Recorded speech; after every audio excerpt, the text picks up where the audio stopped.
We had Shawnee Drews for Lavington Panthers and Chugga Morrison for the Wodonga Bulldogs, and Shawnee Drews won the toss, and he's going to kick to the scoreboard end. The condition of the ground, boys, is pretty good. It's actually outstanding, except for where the umpires are standing right now, just in the centre circle. The centre circle's right on the edge of where the cricket wicket is normally placed in the covers. They've also had the covers on, and the water's just run off the covers, and there's a little bit of a patch there. And it's probably 3 metres by 4 metres. I mean, apart from that, the ground's in pristine condition, and not a breath of wind. No zephyrs about today, Winky. So the boys have got a good day for football today. No, it looks like a perfect day out there, Bob. And these two teams, like Panda said, they've had a couple of good clashes with Lavington getting over the Bulldogs in the last couple. So hopefully we have a tight contest, Gussie. Who's on your 40-wing stat sheet this afternoon, David? So for Lavington, Harry Wilson, Billy and Jack Glanville, Jesse Hart and Nick Newton, who's been doing some good things down at Werribee. And then for the Bulldogs, Noah Bradshaw, Tom and Jack O'Sullivan, Matt Wilson and Adam Jorgensen.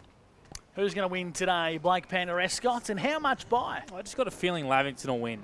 There'll be no more than 2 or 3 goals in this each way for whoever wins, but I'm giving Lavington one more chance. I've picked them a fair bit this year, and if they don't win today, I'm completely off them. But no, Lavington for mine on a close one. No pressure, Lavington. If you win, Panda is off them. Well, I did sell them to play finals after they lost 6 on the trot, so I've got a foot in each camp, Gussie. But who do you think will win and why? I've gone for the Panthers. I just think there's another twist in the tail in this 2026 season. David Wink on the 40 Winks. Who are you going for?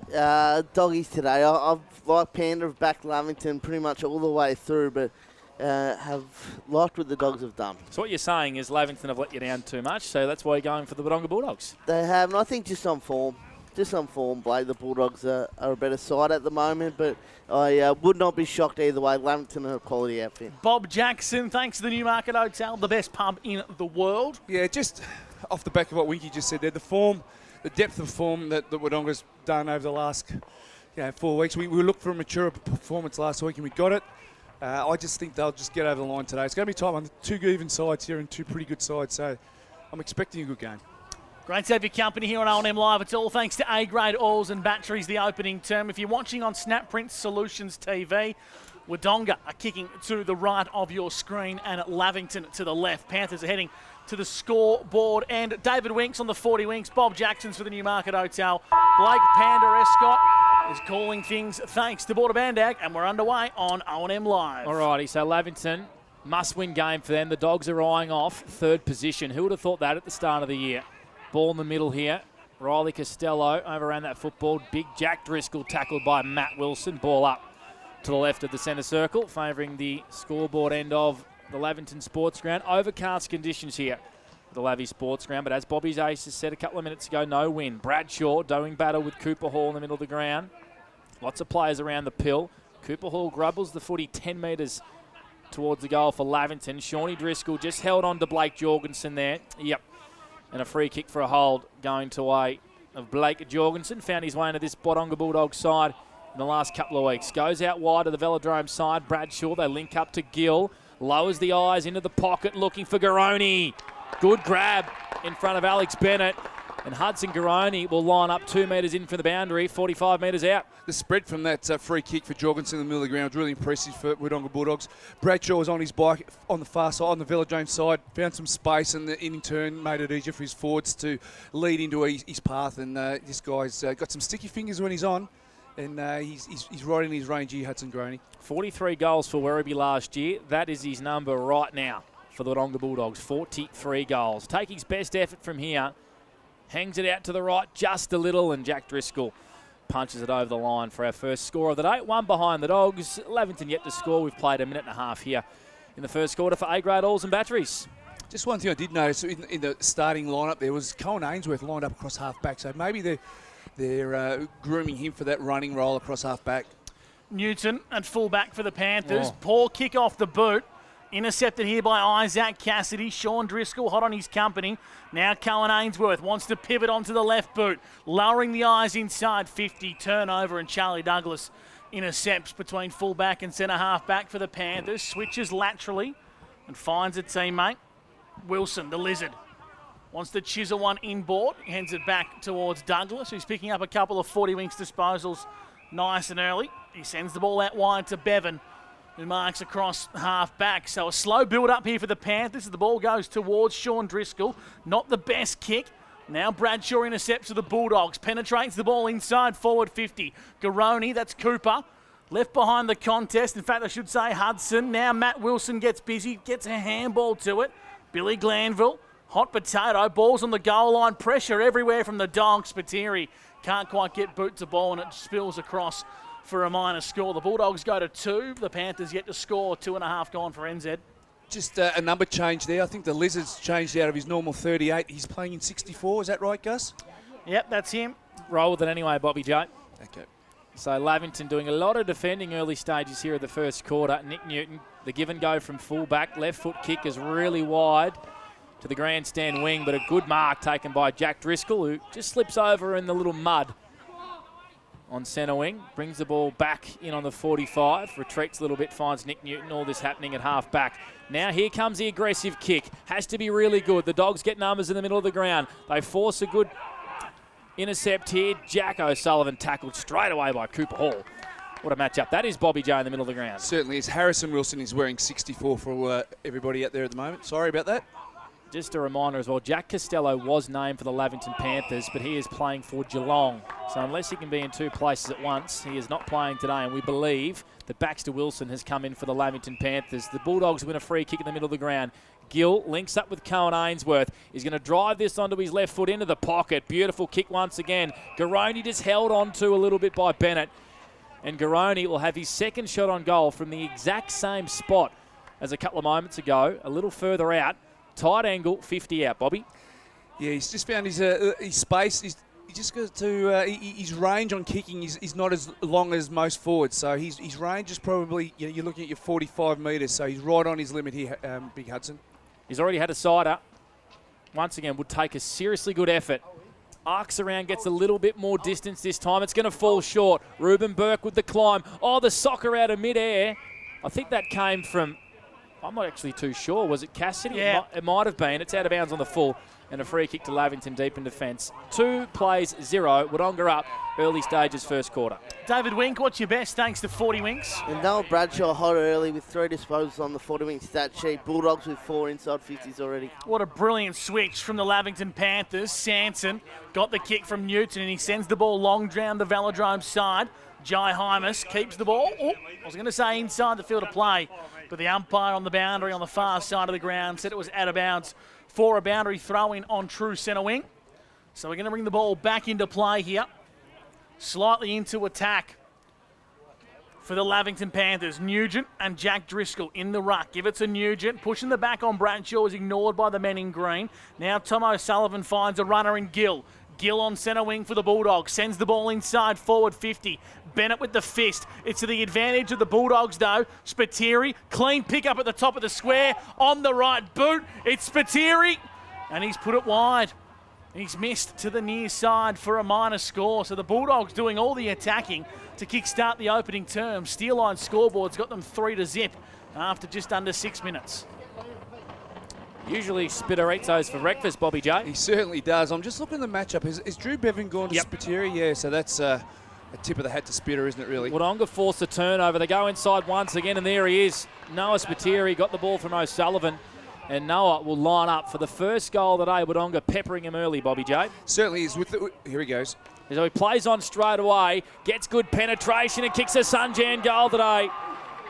Make that 35 goals for the year from 12 games for Noah Spiteri, picking up where he left off for Pint. And the first major comes at the 6-minute mark for NZ. Wodonga 9 to Lavington yet to score. They've got all the play, haven't they? Most of the play's been inside the Wodonga Bulldogs half of the ground, and you can't afford to give Noah Spiteri any space whatsoever. And off the back of a turnover through the kick-in, Lavington's turned the football over in a dangerous position, and with Bevan in the zone, he struggled to make up that space.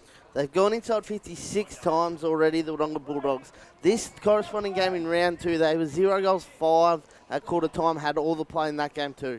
Back in the middle of the ground, Tom O'Sullivan found Adam Jorgensen via hand at the back part of the circle. And now the Bulldogs go out to the Velodrome side. On a searching lead was Cooper Garoni. Now getting busy. He's John Dove in his first game of senior footy for the year. And the men in green call for a ball up on centre wing. Jason Rain, Dylan Sidebottom and Brenton Poole officiating today's Hall of Fame showdown on O&M Live as Billy Glanville goes underground to brother Jack. Over the top, searching for a runner. They've got one. It's the Stingray. Barber inside 50. Flying high was Burke out the back of the contest. The ball's going to sit for Ollie Greenhill in front of the goal square. He brings it out to the grandstand side, but it's turned over. Wilson, the Lizard, is going to send it inside 50 with a well-weighted ball. Went over the head of Stenning. Now Barber gets busy, breaks around from one, lost his footing, or was he legged? Yep. He was tripped, Bob Jackson, and the Stingray is going to have a shot from 15 on a 45-degree angle. Yeah, just the Wodonga Bulldogs tackler had him around the waist and lost his grip on him, and on the way down he's clipped the heel on the way through, and an easy call for the umpire there. A trip there where Wilson was running into an open goal, so to go back and kick over the man of the mark, it's probably not a bad result for the Bulldogs. Haven't seen how quick this guy's been in his senior footy, but he's shown on a few examples today. He's got leg speed. The Panthers need a steady up at the scoreboard end. In comes Barber, and he's hit the stick. He's hit the upright. So the Lavington Panthers are on the Steel Line scoreboard with one behind. They currently trail 139 to one behind after 9 minutes for NZ. So the only goal of the game via Noah Spiteri as Liam Andrews brings the ball. Oh, what a fly from Wilson. That was Harry. Yeah, the Lizard got up really high like a chameleon. Anyway, the Dogs bring the ball through the middle of the ground. Jorgensen plays on, then just had to wait for his charges to run up and lead at him. Spiteri went without the football. Jesse Hart, clever, out the back of the contest. And Lavington went it back at half-back. Costello's kick, though, is intercepted by Spiteri. He can reload into the pocket looking for Garoni. It's downfield, is it? Yep, downfield on Noah Spiteri. He got dumped off the play there by, I think, Harrison Wilson. And Spiteri looks to be in a fairly bad way here, Bobby J. We'll see if the replay can pick it up. Bob Jackson for the Newmarket Hotel. You can talk us through this one. Just watch the replay there. We missed it. Just zoomed off the screen as the contact was happening, but Spiteri's all of a sudden got some space, and that's danger signs for the Lavington Panthers. A little bit of a late clip by the Lizard Wilson, but Cooper Graney's having his third shot on goal here. Hudson Graney, sorry. He certainly is, Bobby. All tight angles, though. This time he goes for the banana. Can't bring it back enough, and I think that's hit the point post. Yeah, out of bounds on the full. So Hudson Graney, 3 shots on goal, yet to kick a major. He's got a couple of behinds. That did not trouble the scorers. So 9 plays 1. The Dogs up by 8 points at the 10th minute mark for NZ. All that on the Steel Line scoreboard. The Ulsterhoff, or the Rooster Ulsterhoff, I should say, just got a bit of a grubber ball across half-back. The Bulldogs have numbers out wide. Head over the football is Dove. Handball missed the intended target. Here's Barber now for the Panthers across half-back.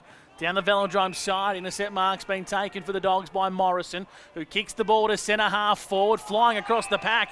He's the big sperm whale. Nugent. It's Jack Thompson. I've done it again. He's come out wide. He's found the intended target. Sorochinsky, great build-up from the Dogs. Blake Jorgensen on the lead. And I reckon this is probably within his range, Bobby J. You have to kick it 49 on a 45-degree angle. Matt Wilson didn't think he had the leg. He really had a good last quarter last week when the Wodonga Bulldogs were coming at North Albury, and this guy had a really a good purple patch of 15 minutes, and he's a good kicker of the football, a bit like his brother. He's a big, chunky, stocky lad, Jorgensen. Oh, and he can kick a Sharon too, straight over the goal umpire's hat, and the goal umpire gives it the big 2-finger salute. The Bulldogs have got 2 on O&M Live as 15 plays 1, thanks to Steel Line. A real concern for Lavington is their disposals coming out of the D50. They're turning the football over at will, basically, and that's just giving Wodonga repeat inside 50 entries, and it's an area that they need to tidy up quick, smart. Certainly, it's where they're turning the ball over that's a danger zone. They're trying to attack through the corridor, but the Wodonga Bulldogs are putting a lot of pressure on and really rebounding with 8 inside 50s in this first term. 8 inside 50s, you just heard there from David Wink. Jack O'Sullivan just held on to by Riley Costello, who looks like he's following the Bulldogs co-coach. He did a great job a couple of weeks ago on Ben Rigoni. So not afraid to give him some big tasks, Riley Costello, as Jack O'Sullivan brings it out wide, finds Bradshaw. How many for him, Winky? This will be number 5 for Noah. Ooh, kick off the instep, bit of a grubber. Noah Spiteri was his intended target, but Lavington sweep up via Nick Newton. Switches across the face of the defensive goal, finds James Buchanan, his best game last week for the Panthers. High up and under, out on the far wing. is going to come straight back because it's been marked by Ollie Greenhill for the Wodonga Bulldogs. So forward half territory being owned by the maroon and white. Into the pocket. Newton come across with a fist. Out the back and running onto this ball is Cooper Garoni. There's his brother. Spins out of traffic. Getting tackled by Bennett. Holding the ball. And a wonderful defensive play by the interleague man and Alex Bennett. And Lavington with an important free kick in their own defensive 50, but they are under the pump, Bobby J. They certainly are. I'll be interested in the turnover stats in regards to the exits outside 50. They're just chopping the ball up, coming outside their own 50, own defensive 50. There's Bob Jackson for the Newmarket Hotel. I reckon I might go and have 10 schooners tonight, boys. What do you reckon? 10. That's unders for you, Gussie. Yep. Here's the Bulldogs via Morrison, kicking inside 50. Not his best disposal. In a bit of dispute here, coming through. Corrigan fed the ball out wide. Charlie Sands, it's a long way from home. He's in D50. He sends it long down the line. Morrison and Oosterhoff. It's going to be a mouth-watering encounter as Sean Driscoll breaks away. On to Stenning. The handball was too hot for Sedgwick, but Sean Driscoll come to the rescue. He throws it on the right boot and kicks towards grass. He's looking for the Stingray inside forward 50. Reckon he was held without it there. Umpire put the whistle away. Jorgensen, Adam gets busy, and Cooper Hall got involved for the Panthers as well. We're going to ball the footy up 45 metres out from the Panthers' goal. 13 minutes played for NZ. Opening quarter for A-grade Alls and Batteries. And Wodonga with the only 2 goals. 2-3-15 to Lavington, 1 behind. Sedgwick's shot on goal is shallow. And it's intercepted by Charlie Morrison. For the Wodonga Bulldogs, lights are option at half-back. It's Jorgensen. Had a runner alongside him. Here's O'Neill. His kick was partially smothered. Well done by Johnny Dove. His first game for the year, the young man. Inside 50, Garoni on the lead once again. But he's marked at a pretty similar distance to his other shots on goal, Bobby J. I'm not sure he looks too confident. What'd you see off the ball, Gussie, Bobby? It looks like the Milkman's at his best again. Spitters, you see Gussie? Yeah, I did. Noah Spiteri was in a tussle, and Aidan Cook and Drew Bevan are just starting to get a little bit of, I suppose, a short temper when it comes to Noah Spiteri, and the non-officiating umpire saw it straight away. And Hudson Garoni has been marked to the top of the goal square, and the Dogs have 3, and Garoni finally has a major. So 21 plays, 1. The Dogs up by 20 points for Steelline. I'll tell you what, if you're Alex Bennett, you're fuming at that, aren't you? You've got Hudson Garoni's had, 3 or 4 shots, but they've been from wide angles where he hasn't been able to convert, and to get marched to the top of the goal square, Bobby, that would hurt any defender. Yeah, on the flip side, you'd be happy with your 2 key forwards getting a lot of football. You know, Spiteri and Hudson Garoni, who didn't touch the football a lot last week, but to this week they're getting early touches. But repeating side 50s is just going to happen for those 2 guys if they're going to get 50 after 50. 12 inside 50s already for the Bulldogs. Wow. Back in the middle of the ground, Sean Driscoll is starting to inject a bit of bedazzle into this Panthers outfit. He kicks the ball, searching for Nico Sedgwick. Got driven into the turf. Umpire said it was legal, and will ball the footy up. A little bit of, I've had enough of this, Shawnee Drews, isn't he? He's thrown himself into the middle there to impact the game. Enough's enough. You know, they need some class around the footy. They're turning the footy over, so they need to hold on to the ball for a little bit here. 20-point lead to the Dogs, thanks to Steelline on O&M Live. As Matt Wilson picks up and throws it on the left, but his kick was offline. And it's out of bounds on the full. And the umpire said it must have gone out of bounds very close to where he actually kicked the ball. So it's going to be a free kick, slightly into attack on centre wing here. It's going to go the way of the Lizard Wilson. They just need to take the sting out of it here, Labby. Take a deep breath and control the footy for a little bit. It's something they haven't done so far today. They haven't controlled the football at all at any stage. Their entries have been poor too, Bob. So I like this methodical build-up that they're going with. Jack Glanville on the left, kicking to centre half forward. Flying at the back was Stenning. In fact, it might have been Billy Glanville floating forward as well as the ball moves up for the Bulldogs on centre wing. It's now in the hands of Noah Bradshaw, who kicks the ball to grass to the Bulldogs and says, run, Adam Jorgensen, run.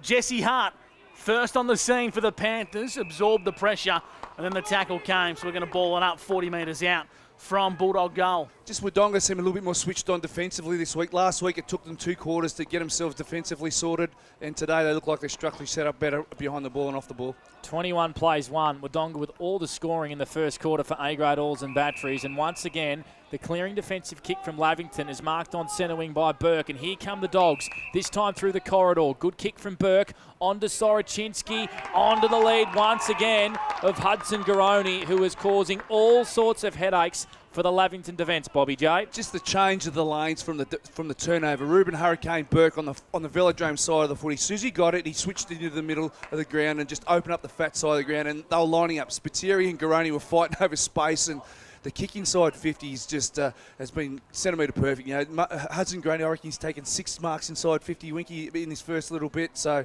yeah, they've very much got a power of football.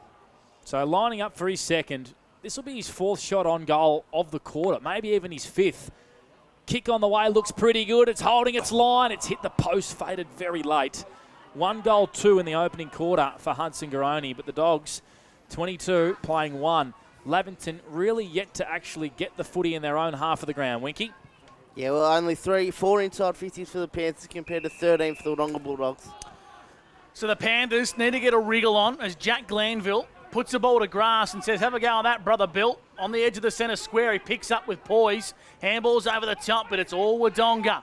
Soroczynski got it from Wilson. The handball to Bradshaw was hot. It's going to be a holding free kick. And it's going to come back to the Dogs. Bob Jackson for the Newey. Yeah, Bradshaw played that well. He understood that he was under pressure and felt the contact coming from Sedgwick and just let the ball fall to the ground without taking possession, and in turn got the free kick. Lizard Wilson got a spoil involved there. He's been a shining light for the Panthers. We get some 40-wing stats from David Wink. And Harry Wilson, 3 disposals on the 40-wing stat sheet, but has been well held across half-back, defending and punching for the Panthers. Jack Glanville up to 5 disposals for the Panthers as well. Just under 19 minutes gone in the opening term, thanks to A-grade oils and batteries as the ball comes back into play. Nugent in the front spot, found O'Sullivan, got it via Cohen Ainsworth, and now Tom kicks out of bounds on the full. It's the 3rd out of bounds on the full on that wing today, Panda. The velodrome side. Yep. It's a pretty wide ground here at Lavington as well, so a lot of space. A couple of kicks not making their intended target. Lavington bring it in. They kick it to half forward. All Dogs once again. Ruben Burke. I reckon that's his 2nd intercept mark of the quarter. Kick across goals, really dangerous. Oh, that was a really clever kick out of midair from Andrews, because Lavington were just about to intercept. His kick has been marked in defence by the Dogs. They chan it out by hands. Morrison, Bradshaw. And they go down the line through O'Neill. The kick, though, should be coming back. Oh, no, Jesse Hart went one-handed. Out the back, Hudson Garoni. The ball didn't bounce back, but it doesn't matter. Flying shot on goal from Garoni. Play the Benny Hill music back in the studio. Oh, that summed up this opening quarter. The kick from Garoni was intercepted, and Lavington are now out on the far side. Stenning left it behind, got it back from Charlie Sanson. Now Stenning puts it on the right inside 50 for the Panthers. Ulsterhoff searching for it. Now he's at ground level. Sedgwick put it towards grass. Too hot for Sean Driscoll. The Bulldogs arrive in numbers, and they get the ball out of defensive 50. Billy Glanville has a crack. Did Charlie Sanson get taken high? The umpire says no, and we'll ball it up 55 metres from goal. I love the work that Tommy O'Sullivan does inside. He's really underrated as an inside player. He's attack on the footy and attack on the man. He's above his pay grade. He gets a free kick for his hardness at the ball. A high free kick. Billy Glanville's furious as the Bulldogs penetrate through the corridor. Matt Wilson kicks looking for Garoni.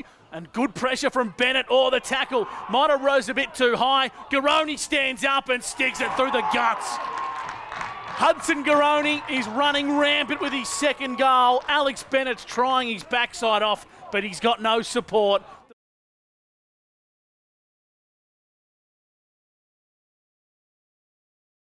Numbers is surreal for that back 6 of Lavington. They're under just purely by the turnovers through the middle of the ground, and Wodonga really running and rebounding off half-back really well, particularly by hand, and the injuries inside 50. They've got so much space to work in, and Hudson Garoni's a beneficiary at the moment. Gus, you hit it spot on the head. Hudson Garoni running rampant. Alex Bennett trying his guts out, but when there's 15 times the balls come inside 50, there's only so much he can do. Alex Bennett not having much support here, and they don't have any other levers, Bobby. It's Alex Bennett or bust. Jesse Hart's probably the only other one. Yeah, but put some pressure on the ball carrier. He's Blake, gone that loose might now, help. Jesse Hart. As Jack O'Sullivan goes inside 50, there on cue, Jesse Hart spoils. Spiteri's down there. Good defensive pressure applied from Isaac Cassidy. Just gives away a free kick to young Flynn Scott, playing his 2nd game for the year for the Lavington Panthers, who are under siege in the opening quarter for A-grade oils and batteries. 21 minutes played, yet to kick a goal. They trail 28-1. They've transferred the footy to the far velodrome wing, though. Billy Glanville has the footy. How many for him, Wing? This will be number 5 for Billy. He's going to get the call to play on here. He might be able to pop it over the top to his brother. He does. How many for Jack? This will be number 6, so they're tag teaming very well. Has an option in the middle of the ground. Ignores that. It's a congested forward 50. There's a spare behind for Wodonga. It's Charlie Morrison, but that's a clever kick. Jack Driscoll, really good kick. And he marks directly in front, 45 out. He didn't decide to go long, Bobby. He just put it to the space. Yeah, that's one thing that Wodonga Football Club were really disappointed with, the amount of space that there was around Jack Driscoll then. And great identification by Glanville and kicked it to space. And Driscoll was almost uncontested run at the footy. Fantastic kick, fantastic setup. So missed the first 4 or 5 games of the year, Jack Driscoll, with a knee complaint. Had to come via the resis. Had to bide his time. 3 games in the reserves, last 4 in the seniors. This is a must kick. Big understatement for Lavington. Has to go through. Does it hold its line? It does. And Lavington are on the board after 23 minutes via Big Jack Driscoll. 1-1-7, playing 4-4-28 for Steelline. Much needed goal. Understatement. And from an unlikely source in Jack Driscoll, just floated forward. And there was a wobbly old kick off the boot, but it went through the middle, and that's all that counts, Winky. It certainly does, Bob. The Glanville boys are getting plenty of the ball inside and around the contest, but the way Wodonga's been able to break away, that was a really, against the tide there, that goal, because Wodonga's had all the play in this quarter. Back in the middle of the ground for A-grade Oils and Batteries, and Driscoll's gone straight back into the ruck. Jack O'Sullivan and Ryder Corrigan do battle. Give it to the Panthers as Newton wants to break away on the back of the cricket pitch. Has no one to go to, so he finds a runner in Hart late, but the handball wasn't on the same wavelength as Jesse. Adam Jorgensen in the centre circle has got a teammate in a paddock of space, and he's going to run up to half forward. It's Cooper Garoni trying to find brother, and it's across the face for a minor score. So Huddy and Cooper linking up inside attacking 50 for the Bulldogs. 28 plays 7 on the Steelline scoreboard. The Bulldogs are in front. Here's Panderescu on OMFNL Live for Border Bandag. So 29 playing 7 here on the Steelline scoreboard. 24 played in this opening quarter. Owned by the Wodonga Bulldogs. And a free kick for holding the ball, Bobby, going the way of Lavington. Not much prior there. No, it was next to none, wasn't he? James Buchanan, the beneficiary. Stabbing kick, though, has been intercepted by the man on the mark, and the Dogs might get him on the rebound here. Wilson over the top to Cooper Garoni. Oh, they all went past him, and he faked and shimmied and kicked it towards goal. What a goal from Cooper Garoni! A Sunjan goal today, or is it touched? Oh, hang on. Or is it touched? Look like a goal from here. So the umpires are all grouping together in the goal square. They'll all get together here. Third umpire review, is it? So Cooper Garoni's flying shot from 40 has sailed through the big sticks, but they're just working out whether it was touched. I reckon it's a major. 2-finger salute from the umpire and a sensational finish from Cooper Garoni. All the Lavington Panthers went after the handball receivers, opened up the space, finished beautifully from 40. I'm not sure what the discussion would have been about, just to clear his head and understand what he saw, and then the decision was made for a goal. Cooper Garoni, they just all sort of drifted off him there in the contest, and the sea's open for him to have a shot on goal 30 metres out. It certainly did. Wodonga Bulldogs up to 17 inside 50s in this first term. Lavington Panthers back 6 under siege. How many for Lavington? 5. Now it's telling on the scoreboard, and here come the Bulldogs once again. It's Tommy O'Sullivan searching for Spiteri. Good defensive pressure came from Bevan, and the pickup was okay too. Buchanan fed it back to Cook for the Panthers, who gets it on the right, searching for Jack Driscoll. That could be out of bounds on the full here, Bobby J. I reckon it is. They're off, aren't they, Lavington? And the pressure from Wodonga Bulldogs is making it even harder for Lavington. They just can't seem to get the football on any terms at all. Riley Gill sends it to the hot spot for the Bulldogs, searching for a flyer, and Bennett just gets a fist and sees it out of bounds for a boundary throw in. Deep into attack here for the Wodonga Bulldogs. They played 26.5 for NZ. They're flustered, aren't they? They're all over the shop. They just can't get any system, can't get any clean balls, and even the basic of skills is hard for them to maintain at the moment. Hudson Garoni in the ruck doing the crumbing work. So too is Matt Wilson. Snap on goal from Garoni to the top of the goal square. And the Bulldogs are under the pump as Aidan Cook sends it through for a minor score. 5-6-36 to 1-1-7. The Bulldogs are dominating on OMFNL Live for Steelline. 29-point leaders. And Adam Schneider's a pretty cool character, but he won't like what he's seen this opening quarter, Bobby. No, they've been characters, been good starters of that's their go this year, is a nice, clean, easy start and get into games and sometimes in front, and this is a polar opposite. Good mark once again, right him down for his third intercept mark, Ruben Burke, and straight away looks attacking, corridor onto Cohen Ainsworth. Jack O'Sullivan has marched in the middle of the ground to get a handball receive. His kick is a little shallow. Flynn Scott got 2 hands to it in defence for Lavington, but dropped what he should have taken. Newton got pushed off the football by O'Sullivan. Good pressure being applied here by the Dogs, as deliberate as you can ever get by the Lavington defence. Handballed over the line in front of the grandstand. That's why we're all laughing. A boundary throw and deep in attack for the Dogs. They lead 36-7 in the opening quarter. Panda and Gus with you for Border Bandag. All one-way traffic in the opening quarter. Jared Twitt and the coaches of the Wodonga Bulldogs will be very happy. On the other end of the spectre, Lavington will not be happy, and Adam Schneider. 36-7. The Dogs marching towards third spot here on O&M Live. Stay with us. Our quarter-time wrap-up on the other side of this. It's 2AY and O&M Snap Print Solutions TV. And at O&M Live, you will not miss a thing.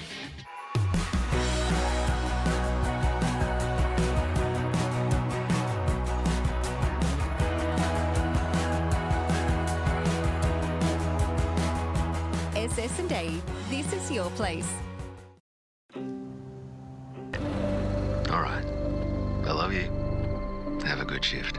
The all-new Nissan Navara, built for the grid shift.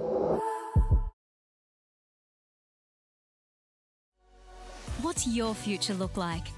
Where do you want to be? Whatever it looks like, with GoTAFE, you've got this.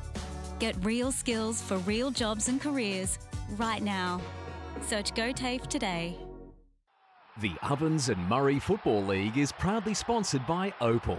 Thinking packaging? Discover Opal.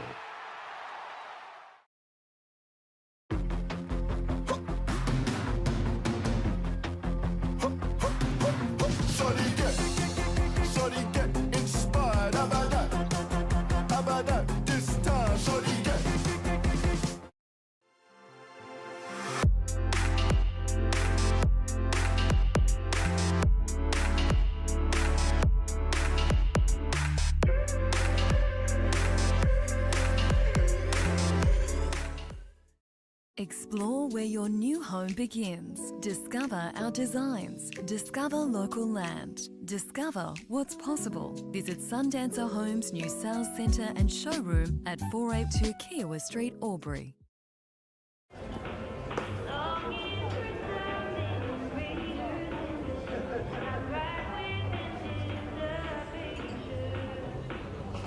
I reckon I'll go mid. Carlton Dry 3.5. Embrace the mid.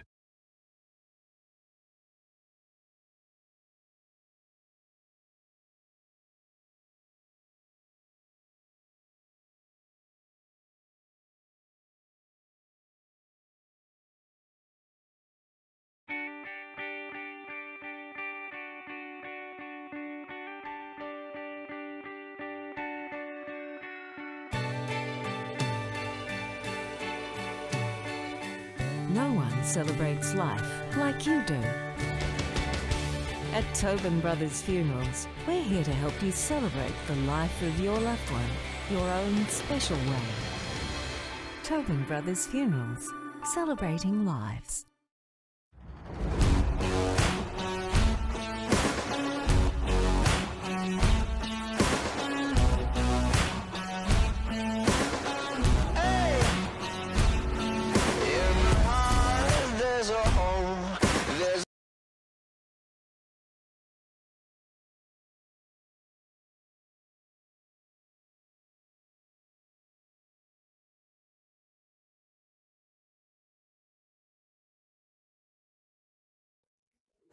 Adroit Insurance and Risk, your local insurance advisor, able to tailor insurance programs to support your business. And we're proud to support our local community.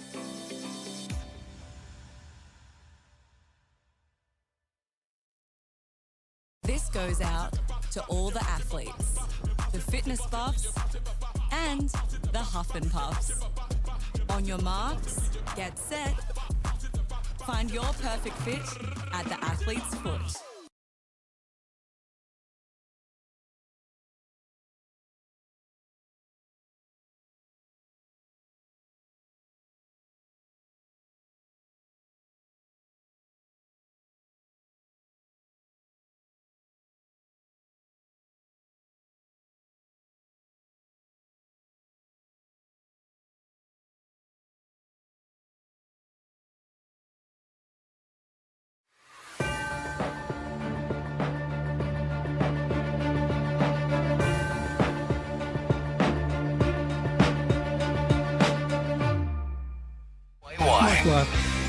Welcome back to O&M Live. It's quarter time here at the Lavington Sports Ground, and the Panthers, well, they've got a lot of work in front of them. They trail 1-1-7 to the Bulldogs 5-6-36. David Wink, you've got the quarter's best for us on O&M Live, thanks to Ray White-Wodonga. Yeah, so for Wodonga, Hudson Garoni was absolutely on fire in that quarter. And then down the other end, Ruben Burke across centre half back was fantastic as well.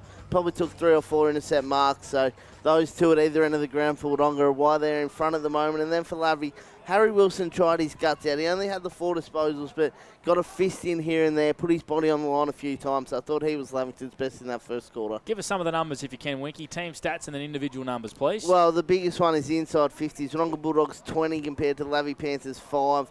7 intercept marks to Wodonga, only 2 to the Panthers. We spoke about them turning the ball over.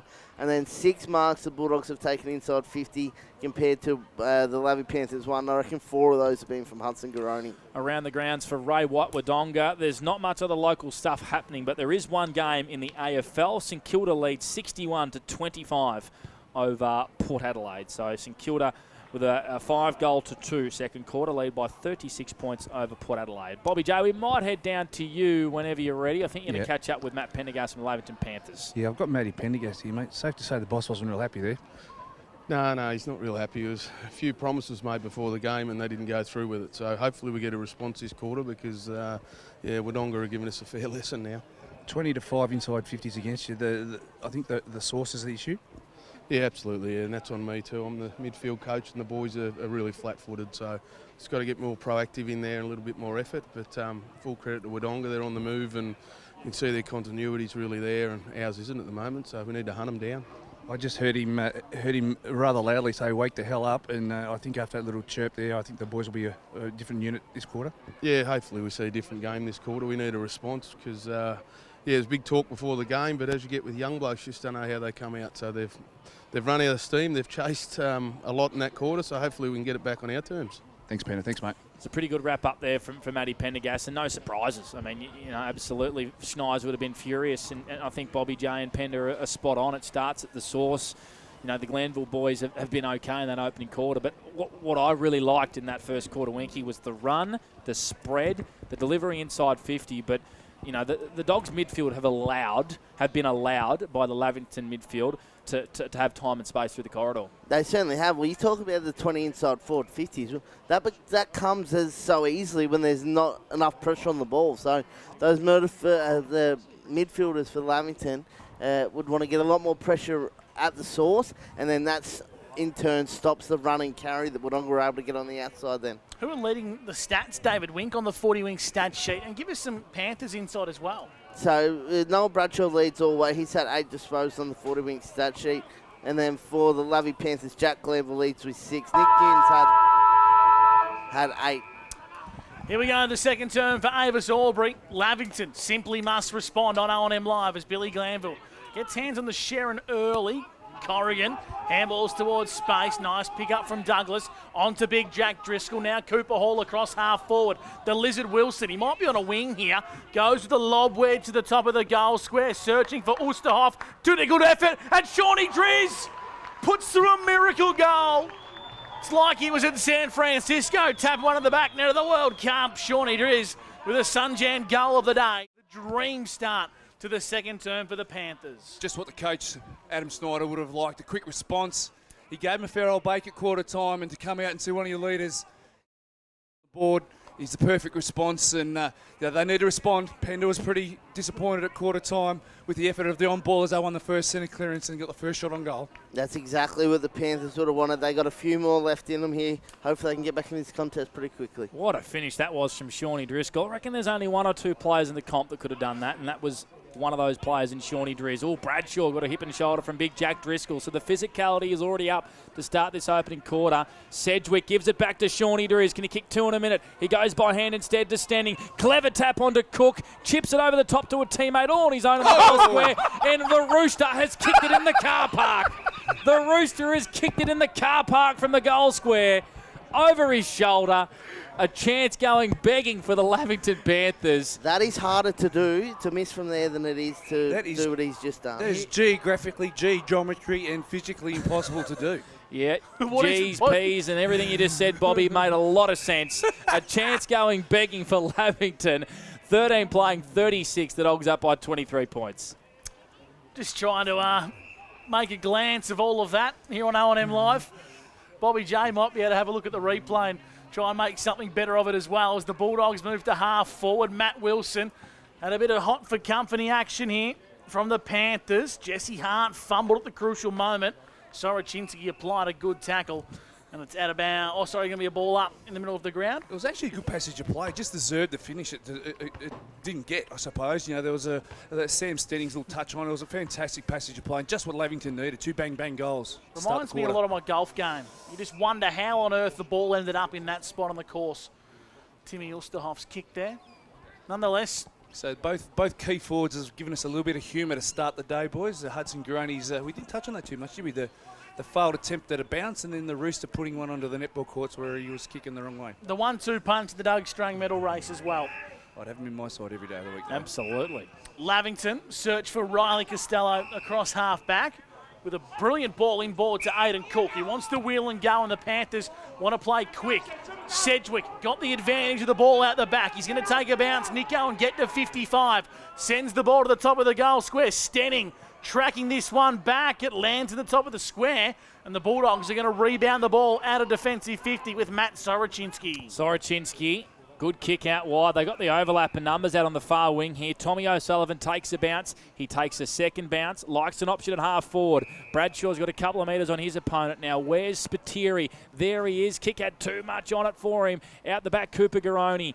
And it's fisted over the line by Nick Newton. But gee whiz, Wodonga transferred that footy very quickly down the far wing. And now they have a boundary throw in inside their forward 50. Worked well defensively. They got back, and Sam Stenning had 3 Wodonga opponents on him by the time the ball got to him. So defensively, they're working really hard to get down and support each other in the back 50. 36 plays 13. Wodonga up by 23 points. Second quarter. The CMV truck and bus scoreboard. Bit of work to do. James Buchanan. Thompson getting down and dirty for Wodonga Bulldogs. And we have a ball up again inside the Wodonga forward 50. Inside 50 numbers, Winky, to start the second quarter. 3-2, Lavington lead in the second term. Another ball up. Corrigan just bounced off his melon.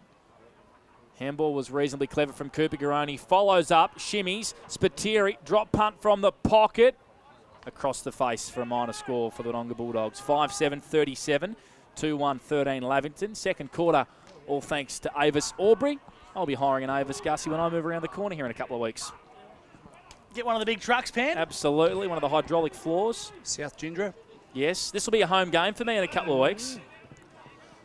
Oh. Dangerous kick from Jesse Hart. Nick Newton made it look a lot better than what it was. And the Panthers go out to the Velodrome side. Jack Driscoll hits it towards space. Sorochinski was fumbly. Now getting involved was Sam Stenning. In dispute now. Matt Wilson, handballs over the top. They get it inside 50, uncharacteristically. And Drew Bevan mops up the crumbs. Wants to go long down the wing, searching for Nico Sedgwick. Lost his footing momentarily. Wanted to sell a bit of Canley. He had no one to sell it to, so he put it on the right. And in the end, it looks as if it's a turnover. Good mark from Isaac O'Neill. Umpire didn't blow the whistle, so we're going to ball it up between the centre square and 50 in attacking favour of the Panthers. Winky, is it a combination of Lavington sloppy by foot or the defensive structures and work rate of Wodonga in defence? I think a bit of both, Bob, but the decision-making by Lavington by foot hasn't been up to scratch. What are the numbers of Tommy O'Sullivan, please, Winky? Tommy O'Sullivan, he's up to 8, had 5 in the first term and has had 3 already in this second term. He's had a really good 6-week block. Here he is on cue, spinning out of traffic and winning contested clearance. Cohen Ainsworth steadies on his left at half-back, goes down the far wing, good kick, good lead up from Hudson Garoni. He's about 3 kicks from home, though, right on centre wing. Kick, though, might be turned over. It was corridor bound, and it's been marked by Jack Glanville. So not the greatest option or execution from Hudson Garoni. And Jack Glanville marks on the edge of the centre square. He's called to play on. Kick is ordinary. Is the footy flat? What's the go here? It clean bowls Ollie Greenhill. Sedgwick retreated towards Stenning. Ball at ground level. Greenhill won it and gives it to Tommy O'Sullivan. So the Dogs have the ball back. O'Neill back onto Tommy O'Sullivan, who's continued to run an overlap. He goes short and finds big Jack Thompson for the Dogs. He wants to come inboard. Good idea to find Noah Bradshaw. And he wants to play on the edge of the square. Kicking the Bulldogs inside, attacking 50 with a shallow entry. Geez. Bennett and Jack Glanville spoil themselves. But Jack Glanville was smart enough to pick up the crumbs, finds brother Bill. Little 1-2 came there from Flinny Scott, and now the ball's in trouble.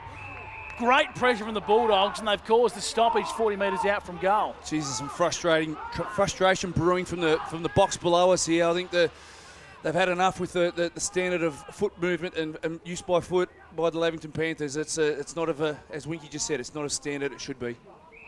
It's pretty poor, to be honest. And they are normally pretty good by foot and by hand and using one another to link up and carry the ball. But they're fumbly as well by hand. Like they just can't get him to pick the ball up.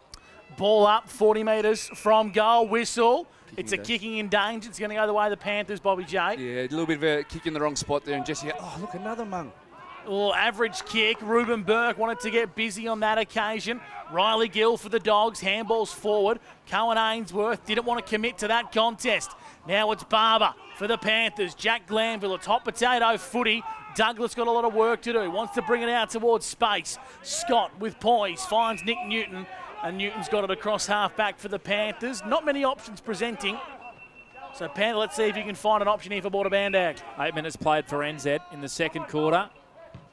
Wodonga holding on to a 24-point advantage for CV Truck and Bus. Burke got front position down the far wing. And Wodonga intercept again. Look at the foot skill difference here between the Dogs and the Panthers. O'Sullivan's kick was a beauty. Found Sorochinski, who takes a running bounce through the middle of the ground. Oh, and then he got full-blown tapped on the legs. And a play on advantage, he was tripped, and Jorgensen makes him pay. Put it down to the run and carry of Matty Sorochinski. A Sunjan goal today, and Jorgensen kicks the Dogs sixth. Yeah, they're breaking the lines. The Wodonga just seem to be cleaner by foot and by hand at the moment and really teaching the Lavington team away. And then it looks like Matty Sorochinski's coming off that trip, which used to be a reportable offence back in the day. He's coming off with a bit of a limp, and it looks like he's grabbing a adductor or a groin there. So one thing I have noticed, Winky, is the ruck contest. The Wodonga Bulldogs seem to think that they might be well and truly in the contest with that matchup between Nugent, Thompson v Driscoll. Yeah, well, Jaden Hucker's obviously out, and Jack Driscoll's only played a couple of games this year, so Wodonga would feel that they might have a chance to get on top, and they certainly are at this stage of the game. Ainsworth kicks the Bulldogs inside 50. Good work from Bennett. Out-wrestled Garoni. Here's Spiteri with a bit of dribbling magic. He got the bounce. He got everything. It's pure class from Noah Spiteri, a contender for the Sunjan goal of the year. Oh, Spitter. He never disappoints, does he?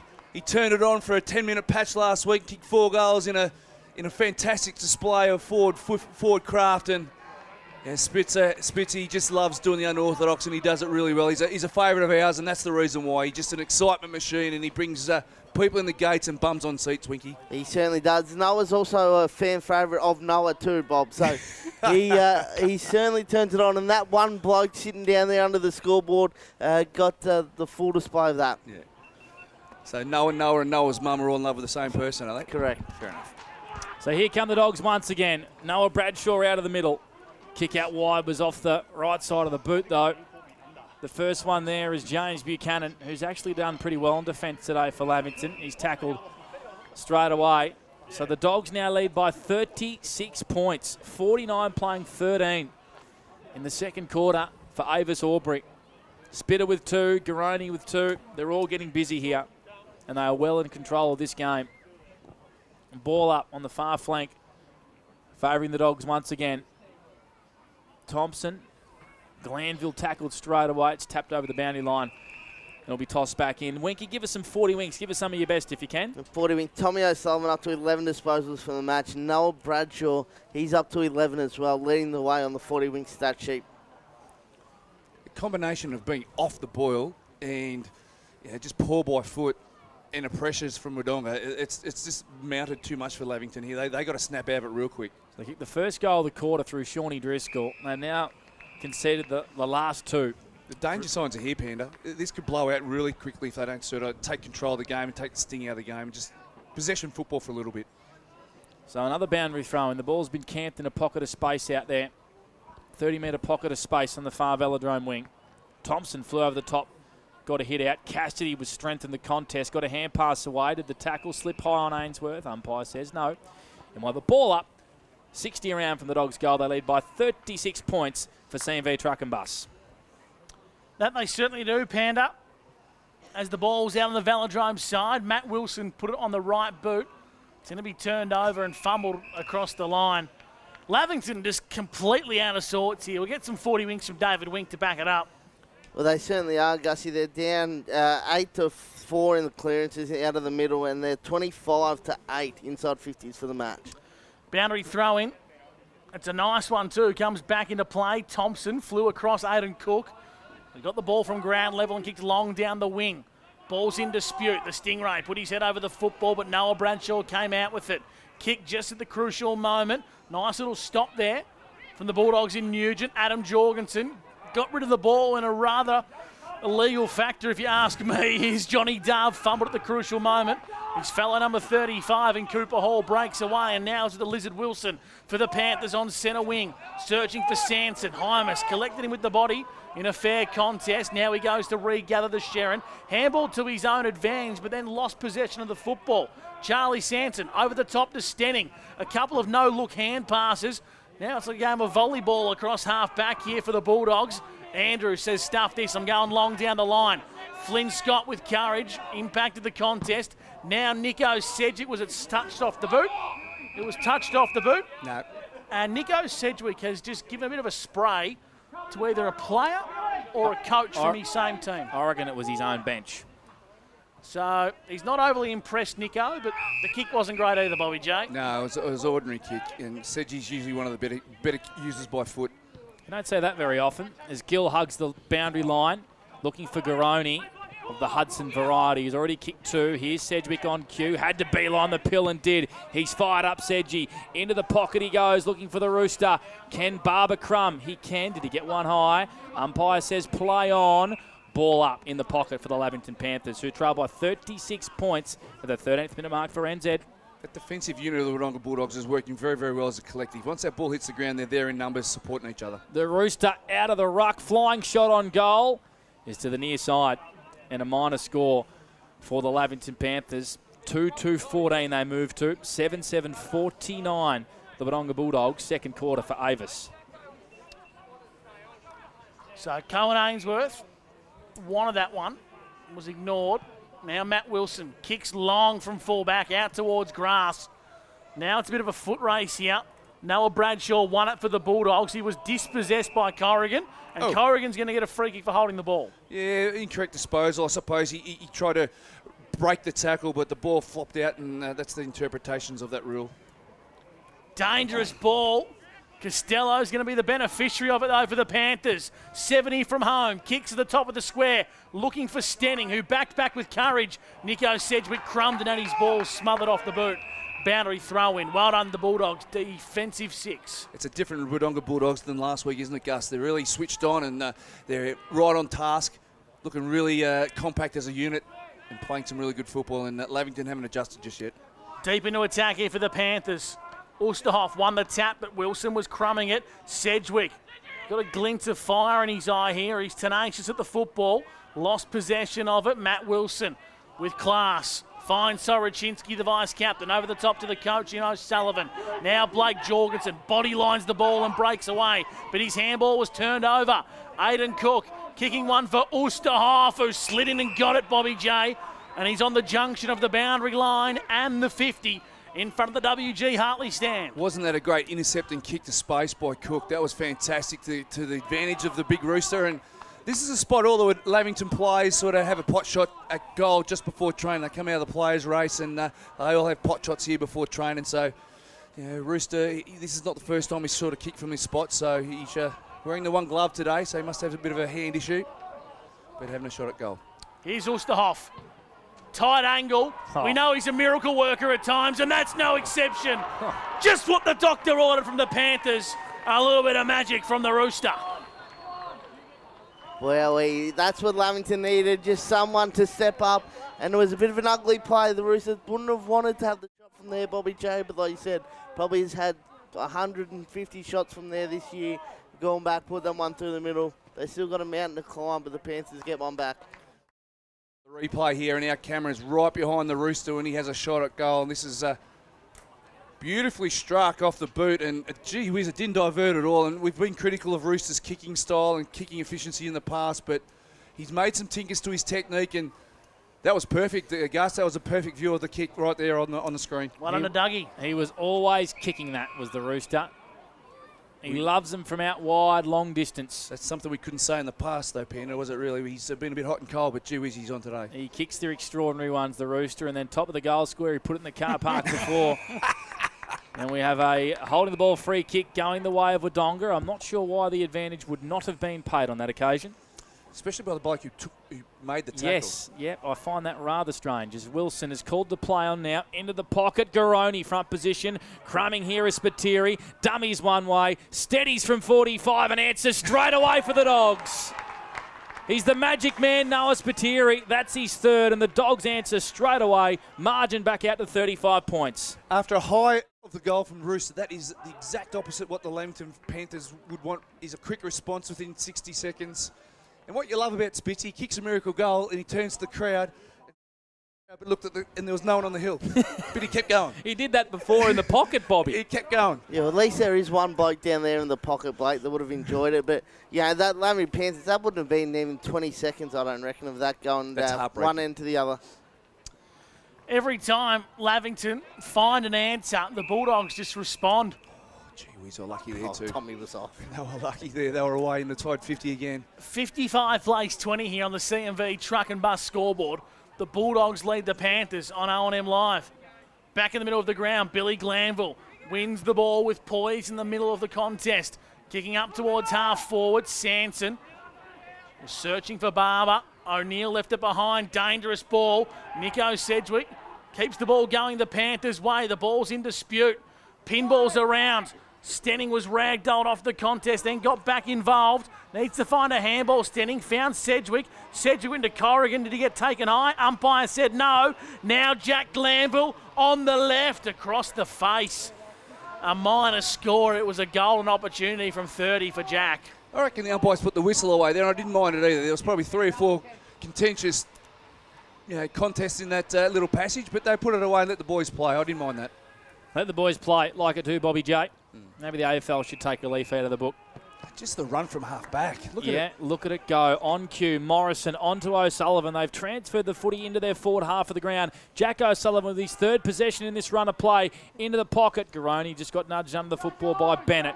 And the Lavington defence breathe a sigh of relief and take a collective breath. Correct me if I'm wrong, but didn't Jack O'Sullivan kick that ball in? He did, and he ran all the way down the wing. Had 2 touches all the way before a Lavington player put any body on him, Bobby.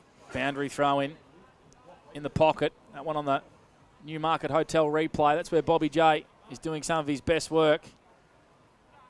Toss back in. Garoni doing the ruck inside forward 50. Flynn Scott's been pretty good in his second game of the year. On hands and knees. Costello burrows in, and we have another stoppage inside the Dogs forward 50. They lead by 35 points, a 3-2 quarter. Here's Gus McLeod for Border Bandag. Whistle in the contest here. It's a hold, and it's going to go the way. Looks like Matt Wilson. Nut Garoni, is it? Nut Garoni. Yep. Good spot, Blake Panda, Scott, Bobby J. Ruck raffle, yeah, one ruck raffle. We're just having a look at the replay here, and just... He gives it off, I think, does he? No. Matty Wilson. Sorry, I got a little bit excited with Matty Wilson just running inside forward 50 to try and get on the end of it, boys. Okay, Bob Jackson with the Newmarket Hotel. You'll be able to have a look at it. Yeah, we'll have a look at it here. It just looks like there's a bit of a hold there in the ruck contest, and Hudson Garoni just right on his limit here. Oh, yeah, he got ragdolled there, Bobby J. Ragdolled, yeah. So here's Garoni kicking to the scoreboard end. He struck it flush, but it looks to be a little bit shallow. Flying across the contest. Good mark from Bennett. He's a lone ranger in defence today for the Panthers, doing a lot of big work. Marks on the goal line, chips the ball to Douglas. He's been under fire, hasn't he? That back six is a real... Oh, another turnover. Oh, my Lord. So Charlie Douglas, kick out of defence was really ordinary. His player was not on the same page, his teammate. And now Riley Gill has had some really good moments in this opening half. Will line up for the Bulldogs' 9th goal. Pretty tight angle, Bobby J, 9 metres out. It certainly has. And talking to the Wodonga faithful, this kid's really improved over the last 4 or 5 weeks with his football, and I think his stats support that too, Winky. They certainly do, Bobby J. He's done some nice things today. So Riley Gill breaks the arc of the 50. The kick is gun barrel straight from Riley Gill, and the Dogs are in dreamland at Lavington. They lead by 40 points, all thanks to CMV Truck and Bus. They're really blowing this apart now, aren't they? Just purely by controlling the football and having respect for the football when they've got it in their hands. Every time Lavington gets it, they're either under pressure or don't have the care that's required to play at this level. You know, Adam Snyder was blowing his stack at quarter time. He was throwing whiteboards, and it's a reaction I've never seen from Adam. But I tell you what, the club rooms or the change rooms at halftime aren't a safe place to be, Winky. Yeah, well, lucky I won't be in there, Bob. But this is this is an absolute masterclass by the Wodonga Bulldogs. They've been absolutely brewing today. What makes it even more disappointing from the Panthers, this is a season-defining game for them. If they lose this, they can kiss September goodbye and they can worry about an early Mad Monday. Here's Matt Wilson for the Bulldogs again, penetrating inside 50, and Spiteri on the lead. He's going to go back and have a shot at his fourth from 40 metres out. That was way too easy.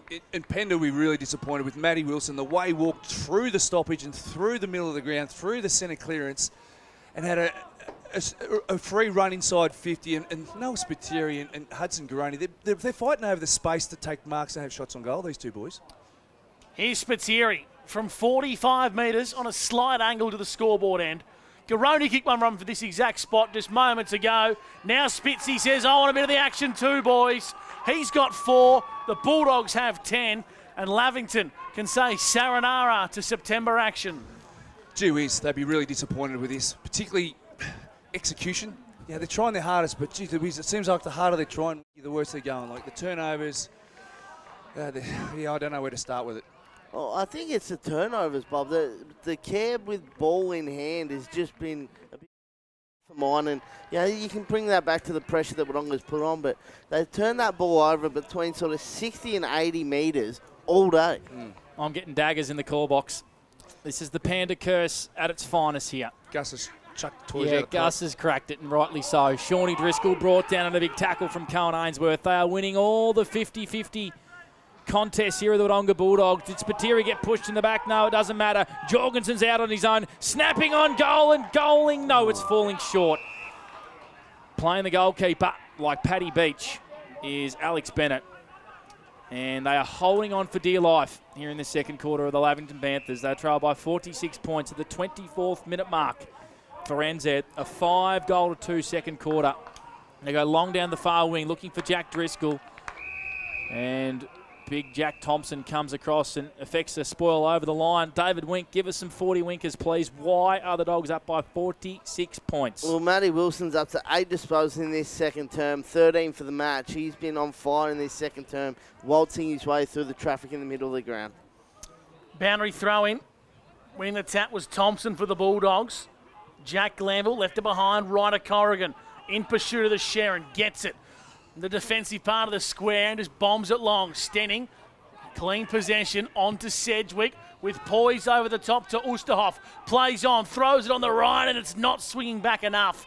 It's a minor score for the Rooster as 22 play 67 here on the CMV Truck and Bus scoreboard. Did I just see you looking for flights to get Panda back overseas again, mate? Did I just see you do that? Yeah, correct. I'm not going to send him to States, though. He can go to somewhere like, I don't know, Borneo or somewhere. Borneo, I wouldn't mind going there, see a few orangutans in the jungle. Here's Soroczynski breaking away for the Bulldogs, kicking the ball to centre half forward. Jack O'Sullivan left all alone, and the Panthers on ball as a trailing. And this is a masterclass from the Bulldogs on transition football, Bobby J. Oh, it certainly is. Now, Jack Sullivan's running power is something that we don't see a hell of a lot of, but gee whiz, he's putting on a show today. His gut running is really, really impressive today. He ran from inside that defensive 50 with a kick in to receive the ball, and his opponent was trailing him. He worked out he had a tag early doors, so he's just run him into the ground. They are flat on that Lavy bench. They have absolutely no answers, Gussie. Here's Jack O'Sullivan shooting for the Bulldogs 11th, and he's just put it wide, so a minor score for the coach. 68 plays 22, CMV Truck and Bus scoreboard. We've played 26 minutes for NZ Albury. Newton's going to bring it in from the Panthers. Panda and Gus with you for Border Band Ag. Bobby J for the best pub in the universe. The Newmarket Hotel. And Winky dominating on the 40-wing stat sheet. Jesse Hart deep in defence. Overlapping run comes from Newton. Runs out of defensive 50. Sends a long dump kick down the line. The Rooster was getting mauled by Charlie Morrison, but he punches it over the line for a boundary throw-in right in front.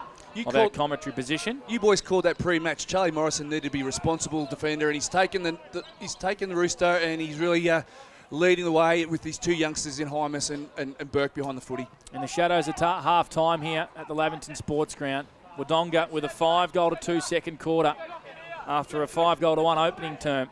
Sedgwick, bit of work to do. Tackled over the line by Tommy O'Sullivan, and we'll have a boundary throw in right in front of the Lavington bench. Winky? Said Charlie Morrison's been pretty good, but his young apprentice Ruben Burke's been pretty handy too, hasn't he, Bobby? Oh, the Hurricanes. He's coming of age this year. His intercept marking has taken a hell of a lot of pressure off Charlie Morrison. Thompson grabs it out of the ruck onto O'Neill. Has to retreat for the Dogs. Hand pass, Miss Greenhill. Just allows an opportunity for Shawnee Driscoll, but Ollie Greenhill was happy to punch that over the boundary line. We'll have another boundary throw in on the grandstand side. 68 plays 22, 28 played for NZ. Dogs up by 46 points in a must-win game for the Panthers. Driscoll and Thompson in the ruck. Ryder Corrigan's there, got taken high. Umpire put the whistle away, and now he's been done for holding the ball. Yeah, the good tackle there. The pressure on the ball carrier from Wodonga, particularly if there's a little bit of a fumble, which there's been plenty of today. They've been like a seagull onto a sick prawn, Wiki. Whenever there's been a bit of a fumble, they're onto him. And this bloke here, Matty Wilson, up to disposal, number 14 on the 40-wing stand. And how's the vision to find Adam Jorgensen? Did everything except hang on to it as the siren sounds for half-time here at the Lavington Sports Ground, where it has been all Wodonga Bulldogs. 10-8-68 to 3-4-22. We'll take a break here on O&M Live and unpack what has been a disastrous opening term for the Lavington Panthers on O&M Live, where you won't miss a thing.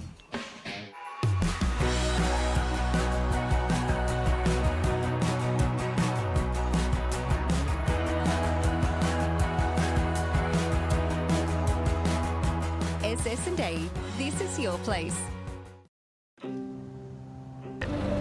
All right. I love you. Have a good shift. The all-new Nissan Navara, built for the grid shift.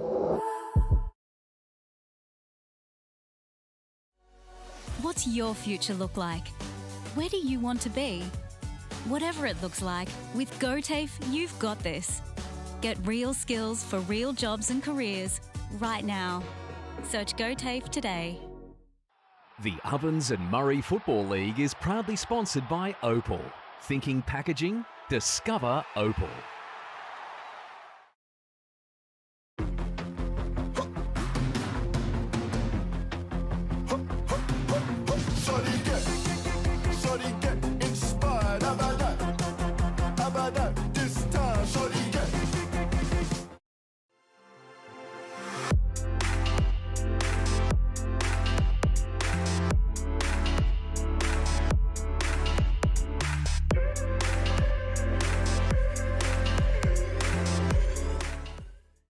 Explore where your new home begins. Discover our designs. Discover local land. Discover what's possible. Visit Sundancer Homes' new sales centre and showroom at 482 Kiowa Street, Albury.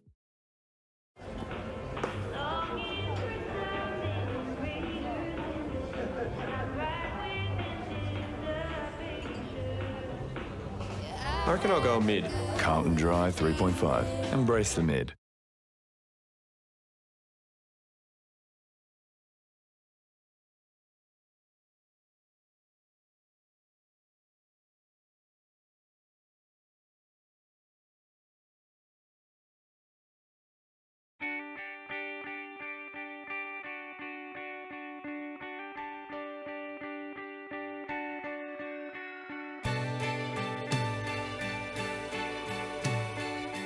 No one celebrates life like you do. At Tobin Brothers Funerals, we're here to help you celebrate the life of your loved one, your own special way. Tobin Brothers Funerals, celebrating lives.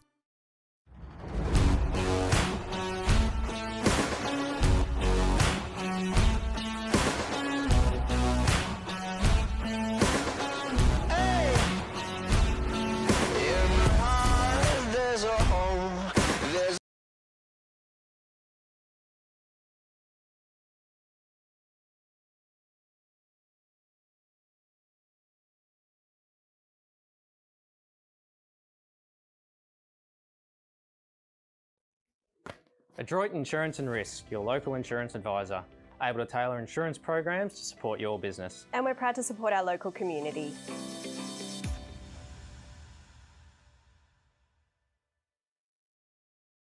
This goes out to all the athletes, the fitness buffs, and the huff and puffs. On your marks, get set. Find your perfect fit at the athlete's foot.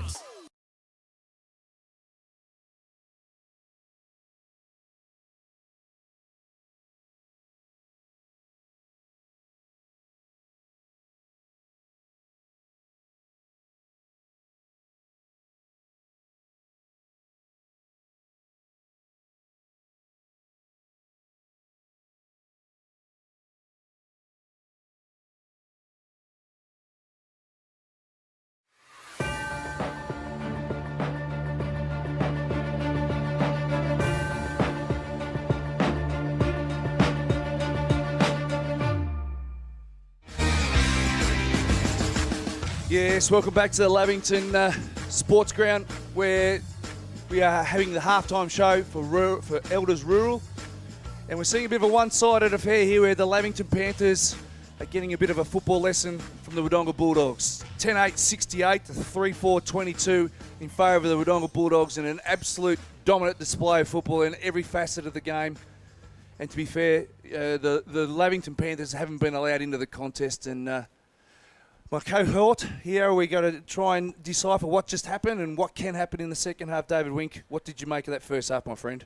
Well, the Bulldogs just threw the first couple of punches early. Hudson Garoni started the game like a house on fire, and his partner in crime, Noah Spiteri, finished it off in that second term with 3 goals. But just the way Wodonga's been able to win the contest around the ground and move the ball at will, I think is what would really concern the coaching staff of the Panthers. Well, they'll never really led into that first quarter of the game, were they, Lavington, with the way Wodonga come out, attack the football and the man with the football and repeat inside 50s. I think it was like something like 10 inside 50s before Lavington had their first. And through the pressure of the forward 50 in Wodonga's favour, they just continually got repeat entries. And before you know it, there was 4 goals on Lavington's snout before they even realised they were in the contest, where they got their first goal through Jack Driscoll inside the at the 23-minute mark. So, the inside 50s were 20 to 5 in that first quarter, and that was with 11 shots on goal for Wodonga to Lavington's 2. But the second quarter wasn't much better, mate. Well, and you look at it and go 20 to 5. All right, Wodonga's just simply dominated that quarter, but in that second term, it was 10 inside 50s to 7, and Wodonga kicked 5 goals. 5 goals too. They had 7 shots on goal from 10 entries inside forward 50. So that's a real concern. And this Lavington back 6 is pretty good. Alex Bennett, Jesse Hart, Nick Newton. They've got some senior footballers down there. Drew Bevan as well. They've got some senior leaders of this team that have, they've sort of been hung out to dry a little bit, because we know that the contest around the middle of the ground is where the ball and the pressure hasn't quite been there. So the ball coming inside 50 has been a little bit too easy without enough pressure on the ball carrier. But so 30, that back 6 is under pressure. 30 inside 50s for Wodonga for the half. How many of those inside 50s have been returned inside 50s through turnovers, do you think? 15 of them? Yeah, so what we're trying to say is that, they're getting rebounds, but the rebounds are under severe pressure through the forward 50 of Wodonga, and the ball's coming straight back in because Wodonga have set up really, really well behind the footy, and the running power and the way they're running defensively and offensively is pretty impressive with Wodonga. Well, Wodonga's had 30 inside 50s, Bob. They averaged 46 for the year. They've had 30 and a half of footy.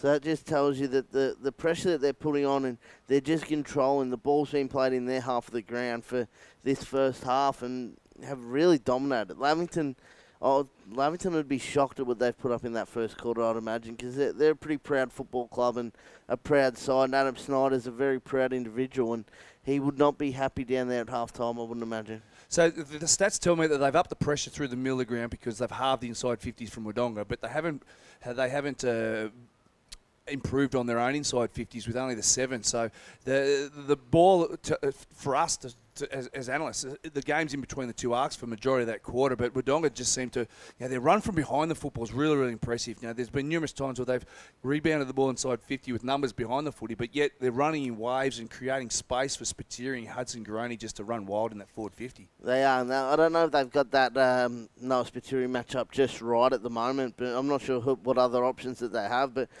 just to highlight one, and we highlighted it, you and I, when it happened. Jack O'Sullivan kicked the ball in. He then got a handball receive, kicked it down the line to the wing, got another handball receive, and had another disposal before the ball went inside forward 50 with no pressure on him from any Lavington player at all.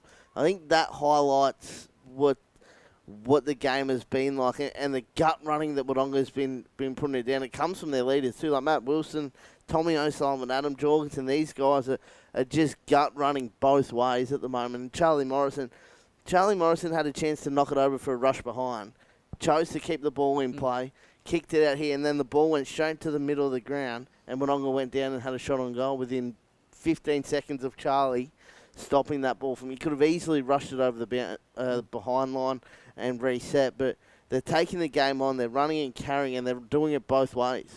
What that tells me is he's got confidence in the players around him, particularly those two young brothers, the step-brothers, as Lukey Francis called them, Jay Hymas and Ruben the Hurricane Burke. The confidence that he's giving those boys, they're giving him that confidence back in regards to, we're not going to rush the ball over. They're going to earn every single point they're going to get today by rebounding and running out. And the Sullivans are pushing back. Matty Wilson's pushing back. Young Isaac O'Neill's doing a really good job across half-back. They're really, they're playing. This is the best I've seen Wodonga play as a collective. They're really on the same page. And last week they were all over the shop, wishy-washy. And if it wasn't for 20 minutes of brilliance from Spiteri, they probably should have finished second last week to North Albury. But they're really on the same page. And Lavington, they just seem to be on 22 different pages. They really need to bounce back in the second half in regards to the way they're playing, play together, and controlling the footy. The Glanvilles are trying their hardest, but they just seem to be doing one out. Like they wax the ball between themselves, but they need some help through that middle of the ground. Yeah, they certainly do. And look, Jack Costello was named in this game, isn't playing. They would love to have him in there as a third option to the Glanville brothers, but I don't really know what the message would be from Adam Snyder at the moment. One thing, I think it would just be effort. We need to keep the effort up, because that's one thing that doesn't take talent. Doesn't matter what the scoreboard is, you can always give effort. But right now, Bobby, scratching my head at this performance from Lavington, because I really rate them as a football side. They've lost a few guys and a few soldiers over the off-season and from the start of the season to now, but they still got some seriously good footballers, senior and young guys coming through, that they should be putting up a better performance against this. I thought this was going to be a really close game of footy. Well, I think we all did. Yeah. We're at the halftime show for Elders Rural, and you want to go through some individual stats, mate. I think the dominance from the Wodonga side we're there to see, but also the Lavington side of things as well. Well, let's have a look at some team stats. So in the centre clearance, Wodonga lead that 9-6 at the moment. 10 each free kicks. Lavington trail the inside 50s 12-30. Have only marked the ball twice inside their forward 50 compared to Wodonga's 8, and they've had 4 intercept marks to Wodonga's 9. So that sort of highlights what we're talking about there, where they're turning the ball over as they're coming out of their D50. And then on the 40-wing stat sheet, Matt Wilson has 14, Noah Bradshaw has 13, Tommy O'Sullivan has 12, Jack O'Sullivan 11, and Adam Jorgensen with 9. And then for the Lavy Panthers, Nick Newton leads the way with 12, Billy Glanville with 10, Jack Glanville with 11, Jesse Hart with 5, and then Harry Wilson with 7 for the Panthers. Yeah, pretty comprehensive there, and it's all lopsided, isn't it? And one thing we sort of mentioned in that second quarter was the ruck. The ruck duels, I suppose. The two Wodonga guys look like they're playing with a lot of confidence, and it helps when you're getting a few centre breaks there early doors and getting the ball on your terms through the middle of the ground. So that's the best game I've seen Jack Thompson play since he's been at Wodonga. He looks like he's really found his groove and found some space and found his link in his side, and he's pretty handy around the ground. Yeah, no, he's been good today. I think young Whale Nugent's been all right too, but. Jaden Hucker's done the most of the ruck work for the Panthers this year. He's out today. Jack Driscoll's coming in. It's only his 5th game, so he's still finding his legs a little bit. But it'll be the first time Wodonga's gone on top in the ruck for for probably the whole season, to be honest, well, Rob. you probably that's a conversation you could probably have for the last 2 or 3 seasons. They've been pretty scarce, the ruckman for Wodonga, but they really stepped up today and they're playing a real role in the way that they're playing. Snides, you feel for coaches some days like today where they've got no control over how their troops are handling the football, and as Pender said at quarter time, there's a lot of noise and a lot of talk in the change rooms and in meetings this week in regards to their approach and the way they want to play and what this game sort of, what was at stake. Basically their season and the rest of the season was pretty much on the line, and for them to dish up what they've dished up, he'd be really disappointed. But what's he got to do to turn this around? Yeah, I don't know. Do you swing the magnets completely and just try something completely new, or do you stick to what works and what you've practiced for so long? And it hasn't quite worked today, but do you stick to your A1 and your game plan, or do you just throw it to the wind and they're down by seven or 8 goals at the moment? There's only one way to come back in a game of footy when you're down by that much, Bob, and that's throw caution to the wind and take it on at all costs. Yeah, the only things I can think of is get some spark around the ball.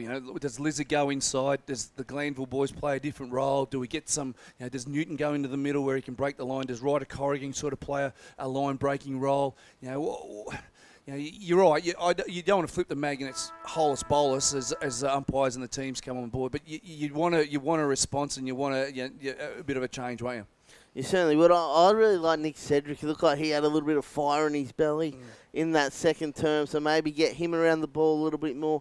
I really like Harry Wilson's X factor. Whether or not he can go on the ball and do some things, we'll wait and see. But they've certainly up against it, Lamington. But one thing's for sure, Wodonga won't want to let this momentum go, and they want to play this second half just like they did that first one. Beautiful. And that's the halftime show for Elders Rural, and as the umpires have just walked back on the ground, Wodonga Footy Club's out there going through their paces, and Lavington are just coming up the race now. So thank you very much, and we'll be back for the second half. We're on OM Live. You won't miss a thing.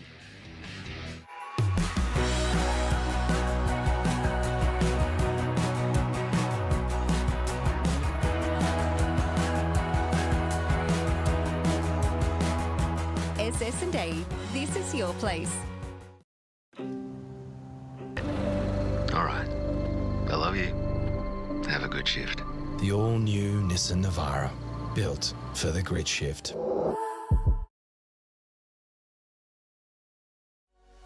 What's your future look like? Where do you want to be? Whatever it looks like, with GoTAFE, you've got this.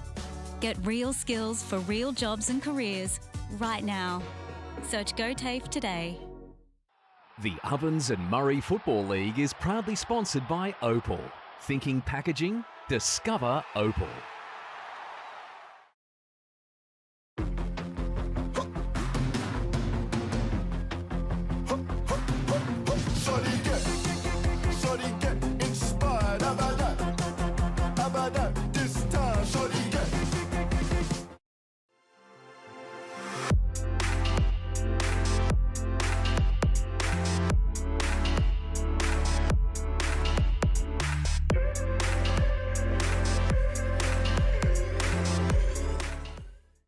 Explore where your new home begins. Discover our designs. Discover local land. Discover what's possible. Visit Sundancer Homes' new sales centre and showroom at 482 Kiowa Street, Albury.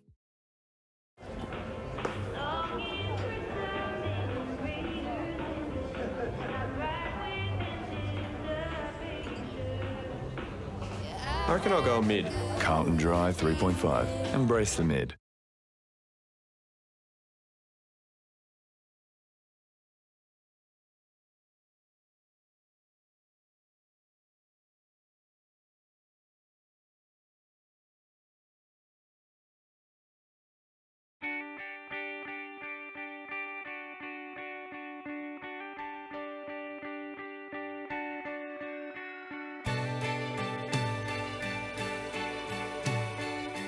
No one celebrates life like you do.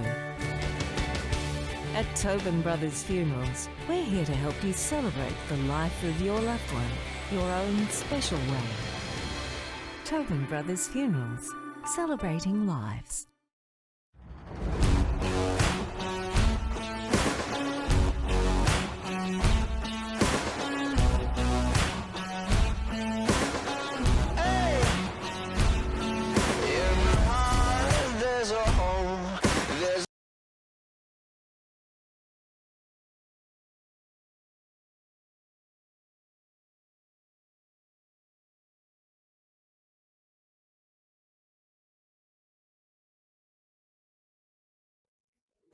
Adroit Insurance and Risk, your local insurance advisor, able to tailor insurance programs to support your business. And we're proud to support our local community.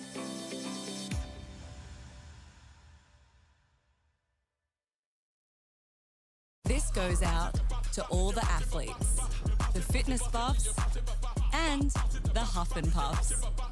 On your marks, get set. Find your perfect fit at the athlete's foot.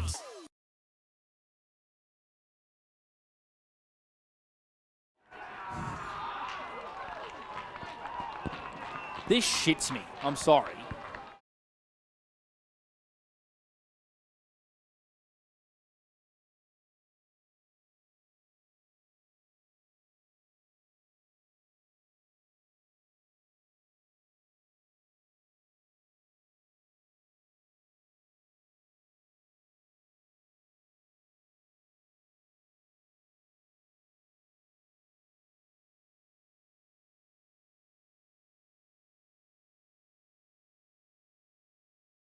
On Live, and we're back underway with Blake Panda and Scott for Wiesners. We are, and Nico Sedgwick has kicked a goal out of the middle. It was an absolute beauty to start the third quarter. So we do apologise. I think the halftime break was taken pretty quickly by both sides, who were out on the ground pretty quickly. So we do apologise for those playing a lot at home. 68-28 in favour of the Wodonga Bulldogs. They lead by 40 points. Nico Sedgwick kicked a goal inside the first 45 seconds of this third quarter. A free kick here to the Wodonga Bulldogs. Ollie Greenhill at half-back. Gloomy skies here at Lavington. A little bit of blue sky starting to creep in now. Greenhill goes laterally to Soroczynski, who provides run and carry. Likewise to Tommy O'Sullivan. Have this forward hand pass game coming here. Wilson grubbers it down the line, and Jorgensen just shoulders it over the boundary line. And it will be tossed back in. Just forward to centre here for the Wodonga Bulldogs, kicking to the Hannah Street end of Lavington Sports Ground. Lavington kicking to the scoreboard end. Let's hope we can get a game of things here in this third quarter, all thanks to Wiesners. Panda and Gus back with you, and Bob Jackson as well. David Wink. Billy Glanville over this football. Happy to see it across the chalk for another boundary throw-in. Bobby J for the Newmarkets. It's almost a default way of their style of play, isn't it? They just move the ball forward by hand and be patient with the ball in hand and wait for the right option. And 9 times out of 10, it's the handball option forward, which is a style of play that they've adapted this year and worked well for them. Here's Bradshaw on the right boot. It's going to hug the boundary line and get assisted out of bounds by Riley Costello deep into attack. No, it's out of bounds on the full, Bobby J. Yeah, just couldn't quite get enough curl on it, Noddy. So that was a free kick in the back pocket to young Corrigan, who's an impressive up-and-coming backman, and it looks like he might have the job on Spiteri early in this second half. Dangerous kick, but it works out okay. Oh, no, it's out of bounds on the full. Are you serious? So Riley Costello would love his time again. Out of bounds on the full. And it's going to be Riley Gill who's going to snap around onto his right here, Bobby. Yeah, players are pretty comfortable with this sort of kick nowadays. Here's Gill. Struck the fat side of the ball. High up and under. Garoni stayed at ground level. Broke around one. Found Tom O'Sullivan on the right boot. High up and under. Won't be a major. Out of bounds on the full. A comedy of errors. No score. 68 plays 28 on O&M Live. We'd like that 30 seconds just rewind with Adam Sandler's click remote, I reckon. Yeah, that was a little bit... We won't be sending that to any promotional company, will we? Getting a little bit of feedback that maybe a few people may have heard our rant during the break then, Gussie. About what? Just the return of play being a little bit quick. Not sure why that would have been the case. Nico Newton has the ball at half-back for Lavington. Kicks down the far wing. It's been marked here by the Lizard Wilson, who plays on. Strolls inside forward 50. Stenning. First time he has had a little bit of space inside forward 50. And Sam Stenning will line up for his first shot on goal, Bobby J. Clean use of the football, using the space it's provided, gives your forwards opportunity to lead into some space and really have an opportunity to do their craft. And Stenning and the Rooster would be just about sick of what they had in the first half in regards to opportunity, but now they had the opportunity early in this third quarter. So Sam Stenning, who's kicked 11 goals from his 5 games for Lavington.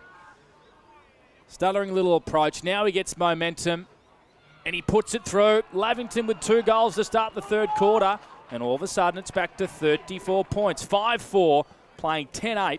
All that on the Inspirations Paint scoreboard.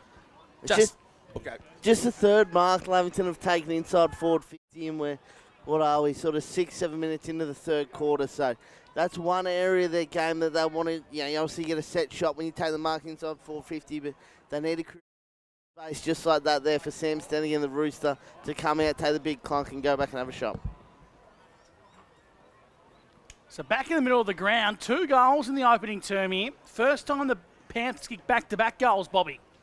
Yeah, they really needed this sort of start in the second half. The game was getting away from them really, really quickly, not only on the scoreboard, but also structurally and the way they played. They're a little bit cleaner, a bit more zest about them. Jack Driscoll sends Lavington deep into attack, high up and under. Looking for the crumbs is Charlie Sanson. Matt Wilson intervenes. Now on to Noah Bradshaw. Cohen Ainsworth, the Dogs, and finds a teammate in Greenhill. Ollie down the line, searching for Adam Jorgensen. At his pocket picked by Jesse Hart now. Charlie Douglas for the Panthers. Finds the right boot, goes down the line. It's been intercepted here by Greenhill. The runner in Soroczynski breaks away on the edge of the square. Finds Matt Wilson, who did well to get out of trouble, and wants to bring the ball out towards the grandstand side. It's a well-weighted pass in the O'Neill direction, who uses the right boot to kick inside 50. Tom O'Sullivan breaks away, gets on the right. Bit of a boo-na-na from Tommy O'Sullivan. And the Dogs respond on O&M Live. It's a big, crucial goal today from Tommy O'Sullivan. Margin back at 40. Just the composure and the movement of the football. They didn't fumble. They just found the loose man, whether it's by foot or by hand or by lateral. And then young O'Neill had the ball centre wing and said, right, it's my turn to make the crucial decision. And he kicked it to space. And the hard-running O'Sullivan brothers are putting on a clinic today. Tommy ran into space. He's having a purple patch of form the last 4 or 5 weeks. And that was a classy finish. It certainly was. 25 touches and 8 goals coming into this game for Tommy O'Sullivan. He's up to 15 disposals, 3 already in this third term. So a wonderful finish from Tommy O'Sullivan, and the Dogs bite back. They have done so all day here in round 13, week 1. Inside 50, the Panthers go. Sanson 2 hands to it. Greenhill has to trudge after the football. He's calm in defence, wants to switch the footy. It's dangerous, but it's effective. On to Hymas, who links up by hand to O'Neill. Good role players here for the Wodonga Bulldogs. His kick was a bit of a grubber down the wing. Cassidy was met front on by the Lavington Panthers. Soroczynski works onto his left, and it was a good inboard hand pass to O'Neill, who kept on running. Really good kick. Straight through the midst of big Jack Thompson, who would have loved that moment back. And Lavington have a chance to rebound down the corridor. Newton run down from Blake Jorgensen. Big tackle by the Wodonga Bulldogs. And I reckon Billy Glanville has copped a bit of a hip and shoulder here from Jack Thompson. And Nick Newton looks to be really sore as well. We're going to have a look at this one, Bobby J, in the Newmarket Hotel.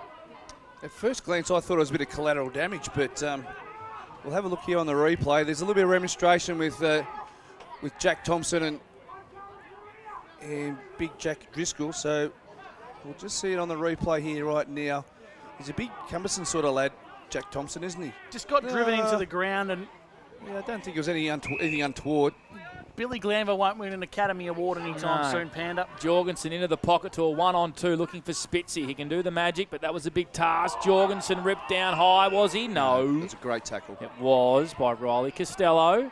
Served me in the canteen before the game. Gave me a salad roll, doing his hard yards in the canteen, which is what you love to see. Ball up just inside forward 50, favouring the Dogs. Jack Driscoll hit the ball towards the boundary line where Sean Driscoll was awaiting. Now the ball's along the boundary line. Nice work there from Douglas. Onto the Lizard Wilson. Bites off a dangerous ball into the corridor. Finds its way into the hands of Buchanan. Now Stingray Barber. Kicks looking for Stenning. Pushed his opponent out of the way. Sam Stenning. Open goal for the Panthers. And they respond on O&M Live as Sammy Stenning kicks a double. Yeah, really good movement there. A couple of risks, they clean in areas where they weren't in that first half. A link up a handball and then the kick inside the corridor. High risk, high reward. And Stingray Barber was running the lines beautifully and kicked it to an advantage of Sammy Stenning, who was one out against Jai Hymas in that forward 50. And the kick was beautiful to advantage, and he finished off well like all good forwards should. It wasn't pretty, and the skills probably still weren't up to scratch, but they were able to get a one-on-one contest, which they haven't been able to get all day. Sam Stenning has a one-on-one out the back there with Jai Hymas, able to nudge him under the ball and has a lot of the space to run back in and pick the loose ball up. So the Panthers with 3-1 here in this third quarter. Got the margin back to 34 points. But this handball game of the Dogs has been unbelievable all day. Bradshaw goes off the ground, kicks towards Spiteri, who now has got Costello for trouble. And a tackle is applied here from Noel Bradshaw on Flint Scott and gives away a free kick for a high to the Panthers. The young man, Lavington Third's premiership player, plays on to Glanville. That's Jack. Goes down the far wing with a dump kick.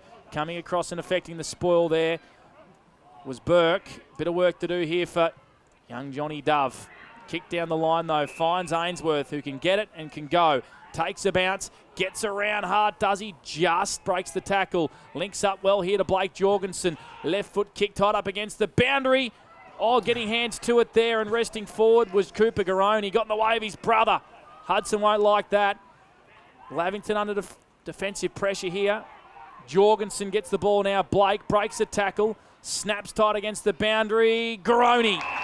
Gee, they made hard work of that. But it doesn't matter because Hudson Garone has marked with an elite body and paint mark of the day. Plays on with a 50, and Hudson Garone has kicked his third. And the margin is back out to 40 points. There's a bit of argy-bargy, Bobby J. Yeah, Spitzy was probably looking for another free kick there. He's the master at that, isn't he? So, the umpire, a little bit of common sense there. He realised that what was going on and just said, get on with it, lads. So that was, every time Lavington kicks a goal, Wodonga find a way of getting it back. They need to string 3 or 4 unanswered ones and unanswered goals to really get themselves back into this game. Dude, I'm a fan of Blake Jorgensen, Gus. Yes. He just stands up in the contest and does all the hard, itty-gritty underneath the pack sort of stuff. That was brilliant by him to stand tough and get that to the top of the square. He's got a rather robust build, which gives him a lot of strength. And looks like a wombat, doesn't he? Yeah. Cohen Ainsworth back to Liam Andrews. I'm just not going to comment because I don't know what animal I'd be referred to as. Probably a cross between a sloth and a hippo. I was going to say puma, but anyway. Puma, like a gazelle. A leopard. Ball up across half forward here for the Panthers. Well done, Billy Glanville. Found Shawnee Drees, but he left it behind. Jack O'Sullivan's been brilliant today as he kicks the ball to Jorgensen, who bent down beautifully. Handballed over the top to the runner in Ainsworth. Back on to Jack O'Sullivan. He can set sail from 50. Pops it up in the Spiteri direction. One-hander. Couldn't quite whirl it in. Across the face for a minor score. 12-9, 81 to 6-4-40. The Wodonga Bulldogs lead the Lavington Panthers on the Inspirations Paint scoreboard. Looking at the replay there, I think Jack had a bit more space than what he thought and probably could have ran another 10 metres to really ice the cake there, couldn't he? But his running power is very impressive today. He's really running the lines and breaking the lines and providing opportunities for his forward really well today. Newton with a real penetrating 65-metre kick straight down the corridor for the Panthers. Gains a lot of territory. The Dogs have the number zone in the middle of the ground. Tommy O'Sullivan beeline the Sheridan, won a beautiful one-on-one. Into the pocket, Jorgensen caught a couple deep. That was Blake. Hart mowed down from behind. Lavington under pressure here in defence. The kick, though, lands on centre wing. Looking for the Barber. Stingray, did he get met the other way? Umpire said play on. Soroczynski over the top to Andrews. Tommy O'Sullivan again ran into a brick wall and caught holding the ball by Nick Newton. At half back here for Lavington. They trail 40-81. 13 minutes played for NZ. So I don't understand that. Nick Newton had no reason to remonstrate there because the only thing that could happen there is get the free kick reversed. So you're also down by 41 points. Yes. Yeah. You said it, Angus. It's just a bit of boy-on-boy testosterone argy-bargy. That's all that is. Don't Google that at home. No, do not do that. Ex-VFL teammates at North Melbourne, yes. Those two. Here's Drew Bevan, the Tumut Tip Rat, as he is referred to commonly by his coach. Goes inboard, finds Ryder Corrigan, who's got the socks up, and I love it, Gussie, for Border Bandag. Nick Newton wants to bind off a dangerous ball. Billy Glanville's got some running to do. The Stingray Barber gave him no assistance. And now the ball comes through the corridor. Jack O'Sullivan on the edge of the cricket pitch. Penetrates the ball forward for the Dogs. It's Cooper Garone. Got a couple of Panthers to beat here. Has no one in support. Does well to keep the contest going. Nico Sedgwick intercepts. Dropped the ball as he went to kick it. Cue the Benny Hill music, as Panda would say. Standing across half forward. Intervening was Greenhill for the Dogs. Questionable handball there. Soroczynski breaks away. Wants to roll the dice and bite off a bit more here. Greenhill across goal. Nice, well-weighted pass. And Methodical build-up finds its way to Noah Bradshaw. Got the run-up in Andrews. Across left half back for the Dogs. Velodrome side. Long down the line he goes. The kick had a bit too much on it. It's all Panthers. Jesse Hart's there. Sends it long down the line.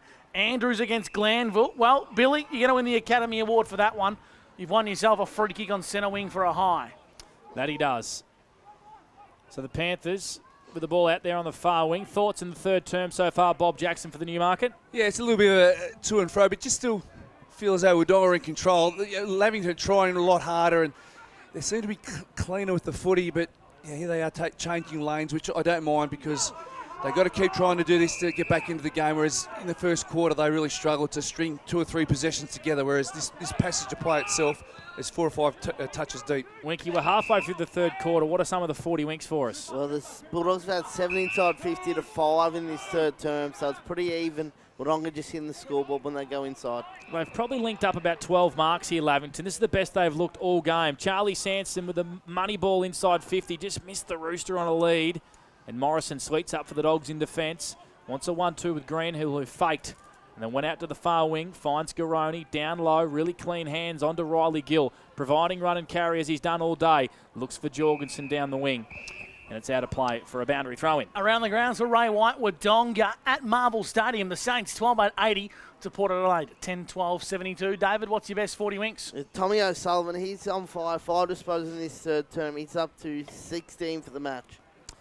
Third quarter for Wiesners here on O&M Live.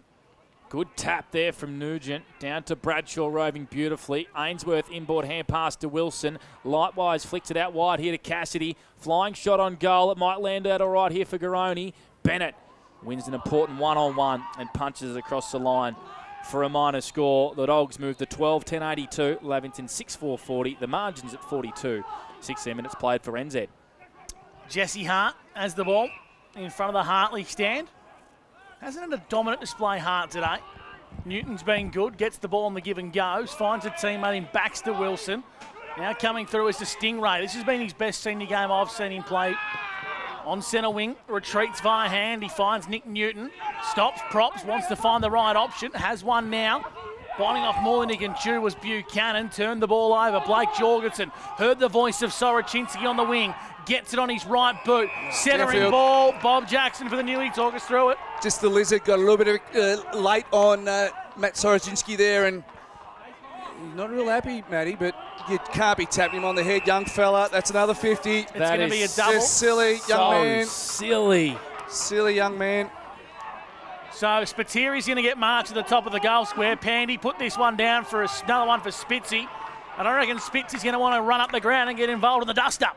4 for Spiteri. 5, rather. 5. I sailed you up the river. 5 for Spitzy on O&M Live. And Harrison Wilson, well, unfortunately, his temper just got the better of him there. Yeah, understandable. Young fella being frustrated, but the second act was just... Yeah, it's the old-fashioned mocking rule, isn't it, really? You can't mock. That's brought in by... It's all unravelling here. It is. Ainsworth out of the middle, goes to full forward. Spiteri at the back. Spitzy's going to kick 6. Spitzy's got 6 here at the Lavie Sports Ground. Dogs out by 54 points, and Spitty is putting on an absolute clinic here on O&M Live. His bum's on seats as he winks. I love him. Spitzy just knows when to turn it on, and right from the first siren, he's got given space. And he thought, gee whiz, this is Christmas early. Christmas in July, as they say in the classics. Him and Garoni have just had that forward 50 to themselves. And it's just slow but surely unravelling here for the Lavington Panthers. Two goals to Noel Spiteri, I reckon, in about 8 seconds of gameplay, Gussie. That ball up was very, very quick. The umpires got it going, so that ball didn't erupt anymore, and Spitzy's taking his chances. Well, they're going to try and go again here as Jack O'Sullivan, the Bulldozer, just smashes his way through the pack. Sean Driscoll intervened, and we're going to ball it up. And if we know Spitzy, he's eyeing off double figures. 10, you reckon? Yeah, 100%. I reckon he's eyeing off the Revel training sign too, Bobby J.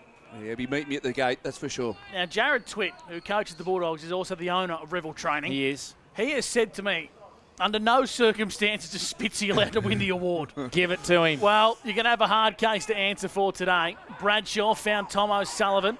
Now O'Neill wants to bring it out, searching for Gill. who's, as David Wink said, has worked into the game brilliantly. Finds Jack O'Sullivan, who's put together a three-quarter performance so far. He's searching for 4. Finds brother Tom, and Tom's a kick and a half from home. His brother Jack wanted the handball. Ryder Corrigan was keeping him company. Where's Spitzy? Well, he's in there somewhere, Bobby J. Tommy O'Sullivan's going to put it in the mixer. Sends it up to the hot spot, looking for a fly. The fly was wearing teal, white, and black. Hudson Oh, Graney. hang on. Free kick, Bobby J for the Newey. Yeah, just got nudged out in the contest. Played it beautifully, Hudson. He knew he was up against it with Jesse Hart in front and Bennett from behind, so he just relied on body contact to get him nudged out of the contest and played that beautiful, Hudson. And I think he'd be just eyeing off old Spitzy's just taking a bit of my limelight, and this is a little bit of me here, Hudson. He wants to, started the day on fire, had 3 shots of goal before he registers his first major, so he'd be looking to get on the board, and these two boys are going to fill their boots today. Hudson Garoni. Well, this will put him in front for the Doug Strang, I reckon. Steers it through brilliantly. Geez, a class act, Hudson Garoni. Only needs a handful of touches to win a game of footy, and Spiteri and Hudson Garoni are the best 1-2 punch in the O&M right now. I tell you what, any other team you'd look at it and go, is it a concern that these two are so dominant when they go inside? But Bobby J, how the hell do you stop it? How do you stop it? We take the space away. That's one thing that they've had today. We've said that right from the first bounce. The space inside the Wodonga forward 50 has been extraordinary. Yeah, they're playing Jesse Hart behind the ball, but I don't think he's playing the role where he's clogging up the... that contest there, here's that. But apart from that, the loose man's been non-existent. And what's the point of a loose man when you're down by 10 goals? When was the last time the Dogs registered the century before the 4th quarter? I'll give you some homework, boys. Here's standing for 3 1/4.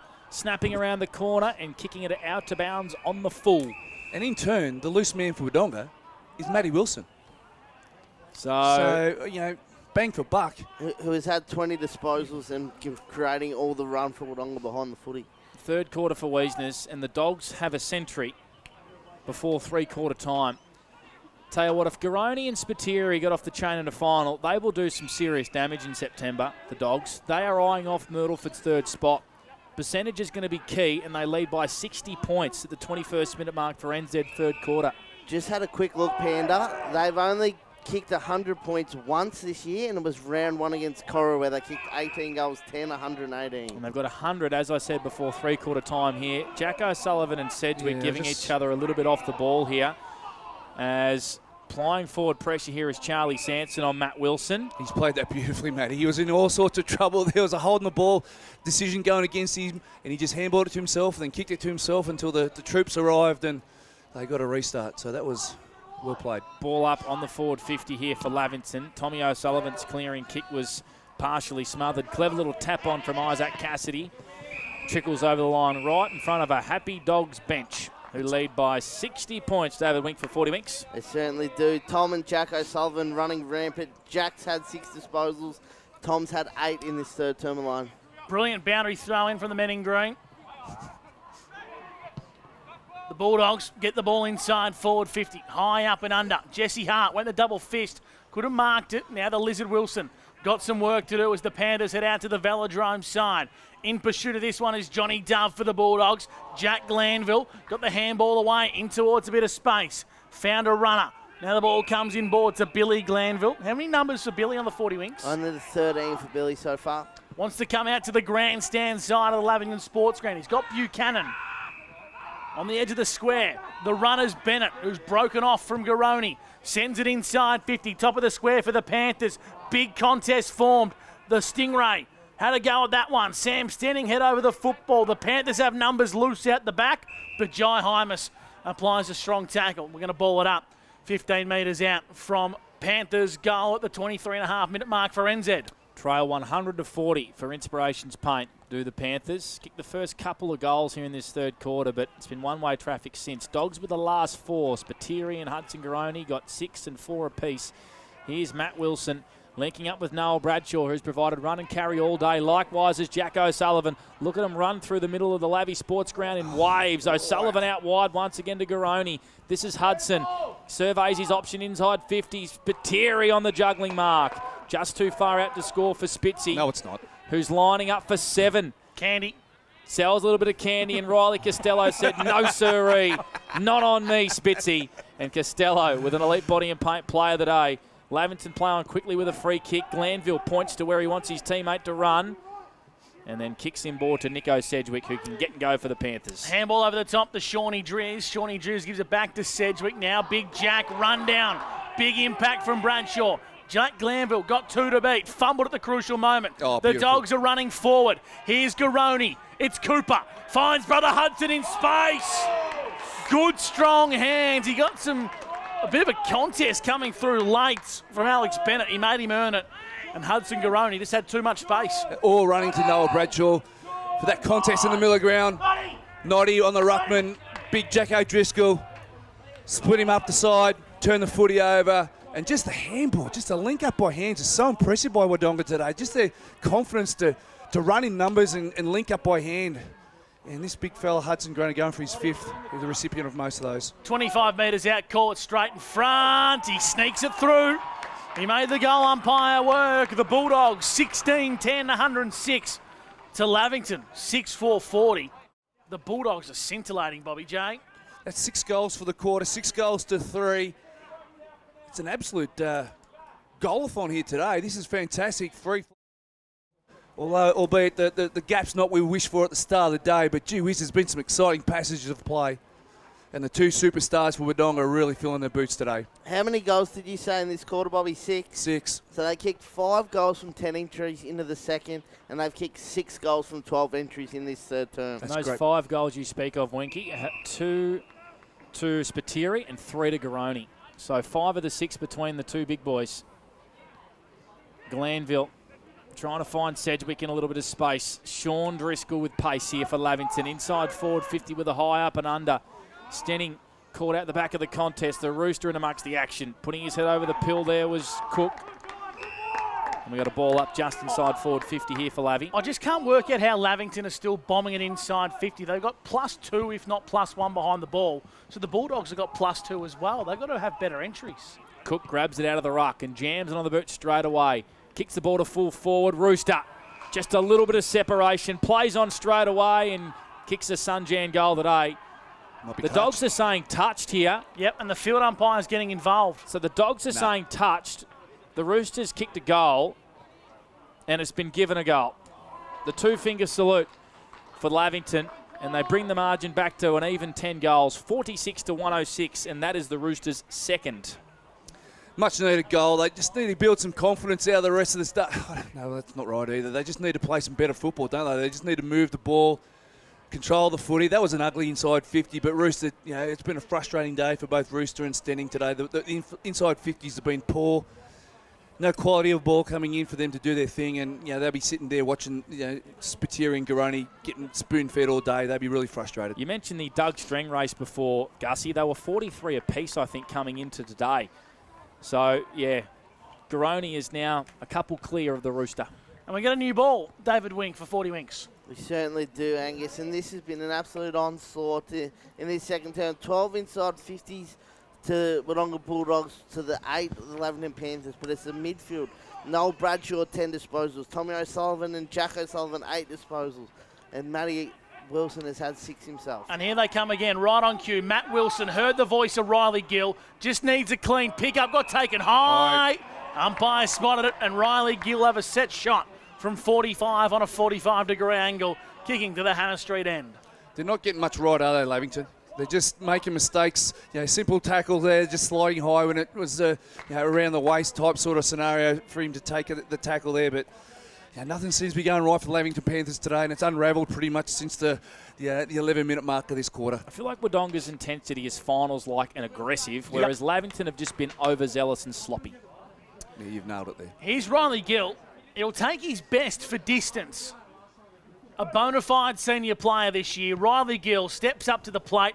It's out to the left, and it's going to stay there. It's a minor score on O&M Live. 66-point buffer has now become... Have you just spotted something there, Winksy, with our man Spitzy, have you? He was walking off with the Wodonga runner, and then as the ball come back, He just turned around. It looks like he's running straight to the bench. So His we've got to have hand. a chat with the trainer. Oh, he's got a thumb strapped, so he just might need that re-strapped, but he's probably smelling 4 or 5 in the last quarter. 107 plays 47 here on O&M Live. We'll take a break. The fourth and final term coming your way next. Thanks to Wiesner's on O&M Live.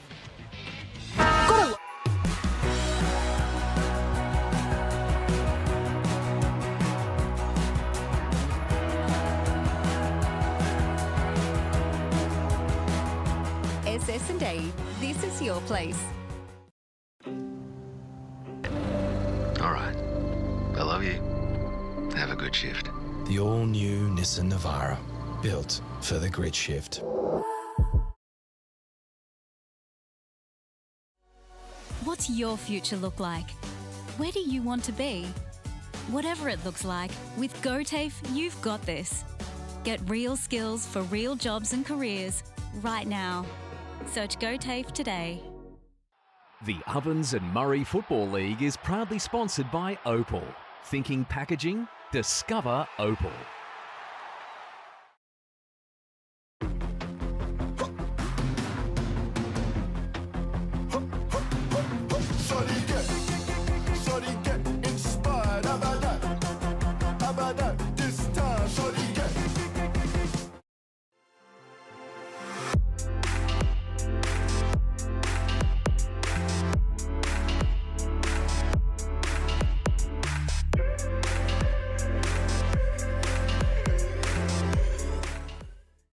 Explore where your new home begins. Discover our designs. Discover local land. Discover what's possible. Visit Sundancer Homes' new sales centre and showroom at 482 Kiowa Street, Albury.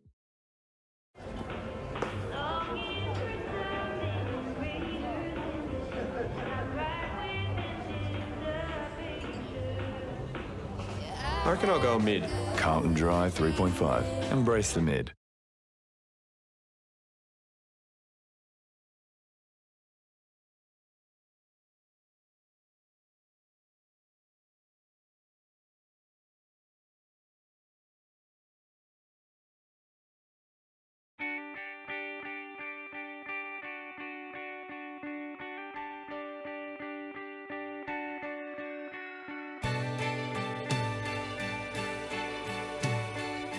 No one celebrates life like you do.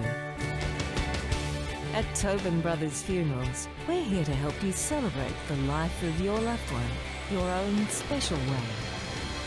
Tobin Brothers Funerals, celebrating lives.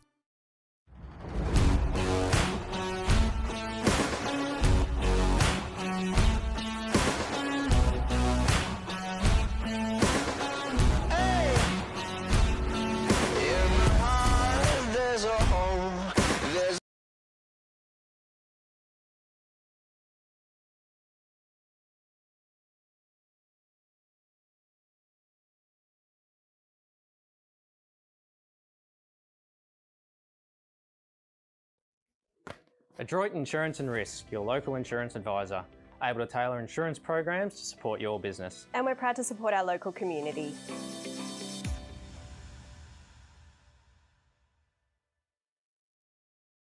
This goes out to all the athletes, the fitness buffs, and the huff and puffs. On your marks, get set. Find your perfect fit at the athlete's foot.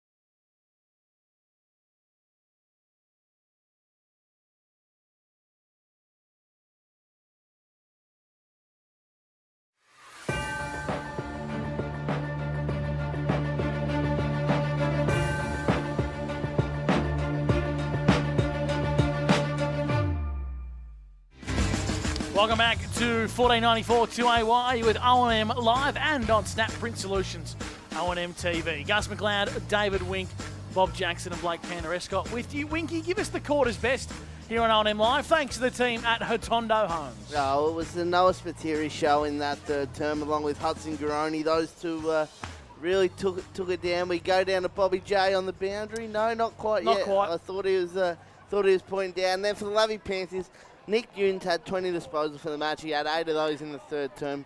He's really tried his guts out, but has been a bit of a lone soldier. Down to you, Bob Jackson, boundary side for the Newey. I've got the world's crankiest man here. Surely you've got to be happy at three-quarter time, does he? Oh, very happy. The boys have done some really good defensive things, which have been setting up all our attacking raids. Yeah, tell me what are you drawing on your little diagram there, mate? Is that your forward line entries or you where you want the ball to go, or you're just drawing on page just for the sake of it? Just drawing little doodles on here, but no, just where the forward entries, trying to make sure we go into the right options going forward. There seems to be a lot more space in that forward 50 today than previous weeks. Is it the ball movement through the middle? Is it the confidence that they're moving it through the middle? There just seems to be a lot more space. I think our midfielders are using the right options at the moment. They've got a bit more confidence when they're out. They're hitting the target rather than using that extra handball or kick and running themselves into trouble. Thanks, mate. Well done. Bob Jackson, boundary side with Wodonga Bulldogs assistant coach Brett Doswell. Big contingency of Doggies fans making their way into the middle of the ground for the three-quarter time address, Blexen. You would be when you're up by 61 points. You want to have a listen to what the coach has to say, and it's fair to say I think their crowd's been quite loud today as well. They have, indeed. So what can Lavington show here in this final quarter? It's fair to say the 2026 season is now done and dusted, and they can probably get on to Mad Monday and organise their trip to Cairns or something like that. And Wodonga are eyeing off third spot. What was the percentage difference between Myrtleford and Wodonga? Again, Winky, please. Leave it with me, Blake. I'll just get it up in front of me so I can give you the right info.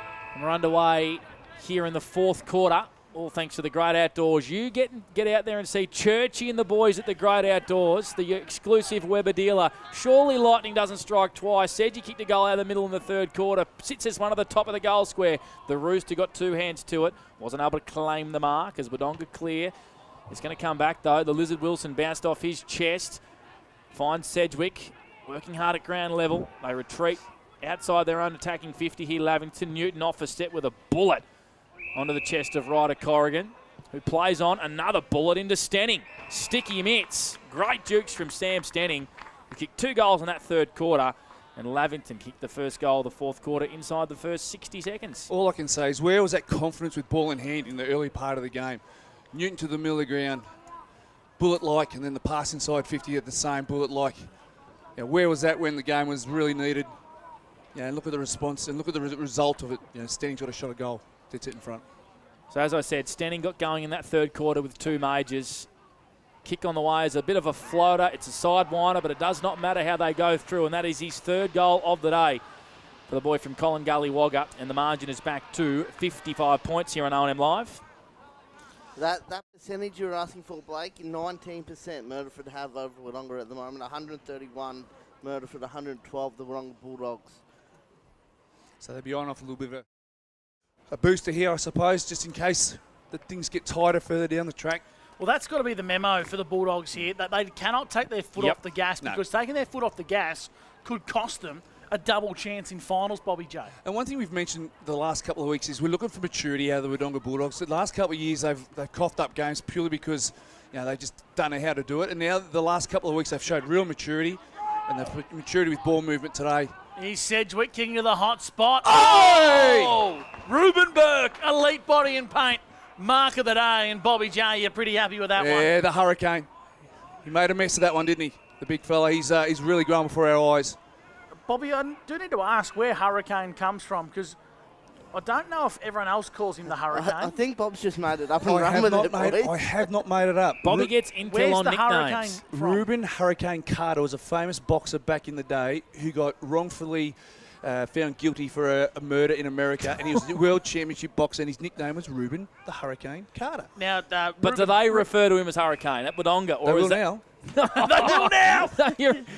They will now. Ruben will be pretty happy that he's named after a murderer. No, he was falsely accused. Oh, right. Alleged murderer, Blake. Well, one thing Ruben Burke is doing is murdering Lavington's attacking players. And here come the Panthers via Newton to Stenning. Gee, he's got good mitts. The kick. He's got great mitts, and the kick inside 50 was a brilliant one. Exactly, Panda, the kick. Where's this been?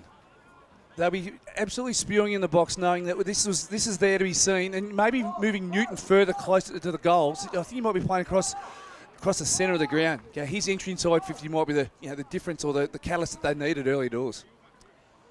So here's Sam Stenning looking for another one. He struck it through. Sammy Stenning, he's kicking a few today here on O&M Live. I'll go him down for 4. Yep. It's a real shame we haven't seen him for a full season, isn't it? Because the few games we have seen him, he's been a really, really important player and has had a big impact, even though today not in a winning aspect for Lavington. But I think he kicked 4 on debut, Panda, against North Auburn, then got injured the following week against Wodonga and has just worked his way back and has looked pretty good coming in and taking a couple of big clunks today, Bobby. Yeah, I like the idea of Newton playing further up the ground, kicking the ball inside 50. As we've seen the last 2 entries, perfect. Sedgy in the guts too has given him a bit. Fourth quarter for the great outdoors. You go and see Church and the boys and hook yourself up with an exclusive Weber. They're your Borders exclusive Weber dealer. Cooper Hall has been quiet today. Goes half forward looking for Shawnee Driscoll. Just fumbled. Clean bowled him. Here's Matt Wilson coming through the contest with pace. Jack O'Sullivan's hand pass was partially smothered. Newton goes again. Likewise, Billy Glanville. The pick-up and hand pass. The distribution for Matt Wilson was sublime as the Dogs go inside 50 again. Garoni and Bennett do battle. Jorgensen onto Isaac Cassidy. A beautiful kick. He saw Hudson Garoni sneak out the corner of his eye. And Garoni is lining up for 6. That was so clever. Hudson Garoni went into the contest and realised that Wodonga had numbers around the ball and folded out the back, and Bennett just took his eye off him for a split second, and good forwards just know when to find the space and trust his teammate, and Cassidy just beautifully delivered that football. He could have blazed away then, Cassidy, couldn't he? He really could have just bombed away and tried to have a shot himself, but brilliant vision. Garoni has 6 straight through the high little, and I tell you what, there might be a bit of showmanship between Garoni and Spiteri here. Who will kick the most goals, because those two will want to outdo each other. Margin out to 55 points. I've known Huddy since he was a baby. He's a mild-mannered Clark Kent type operator, whereas Spitzy's Superman. Look at me. He's your Superman caped wonder. He's a different operator, but geez, they complement each other well, don't they? The 1-2 punch. You're right. We spoke about it a couple of weeks ago. Their impact on September, where the grounds are faster and a bit more open. It's exciting to see what they do. David Wink, what's your best for 40 Winks? Best for 40 Winks. Nothing so far standing out in this 4th term, but Lamington at least showing a little bit here. Sedgwick just threw a real dirty one there at Tom O'Sullivan, and it's on. Good umpiring. The umpires just throw it up. Cooper Hall won the hit out. The small man won the hit out. You watch the fight, Panda. I'll watch the footy. Inside 50 go the Dogs. Garoni pushed underneath it. Adam Jorgensen absorbed in the tackle. It's a ball up at the top of the goal square. Anyone else? Yeah, so I'm just captivated by the fight. Oh, sorry. There's words between Bradshaw and Sedgwick. The Dogs did not like whatever happened there with Sedgwick and Tommy O'Sullivan. So yeah, it was a rogue round arm from Sedgwick. Don't know if Tommy O'Sullivan. Someone's getting a yellow card here. Yep, and I reckon it's going to be Sedgwick. He got sent off 2 weeks ago, didn't he? Yep, so he's got a reprimand next to him already this year, Nico Sedgwick. So, and he's been yellow carded. I just saw what Jason Rain mouthed. He said he's been yellow card for striking. So Sedgwick will spend the next 15 minutes off the ground. Jason Rain is the best in the business. So write this time down, gents. It is 6:56 on the clock. But bearing in mind it is 15 minutes of playing time. He's ready to explode, Sedge, isn't he? We said earlier in the day he was playing with a glint of fire in his eye, and he's nearly been Lavington's best. Yep. Well, he's playing on the edge today, which is something Lavington haven't had, and unfortunately it's just gone a little bit over boiling point for Nico Sedgwick. So, 50. And rightfully so, the Bulldogs are yelling out 50 because a yellow card has been handed out, and I'm not sure who's yelling it out, but they're actually correct. Anywho, Matt Wilson's got the ball. That he does. Mattress Wilson. Would have had a couple of pizzas last night at the Newmarket Hotel.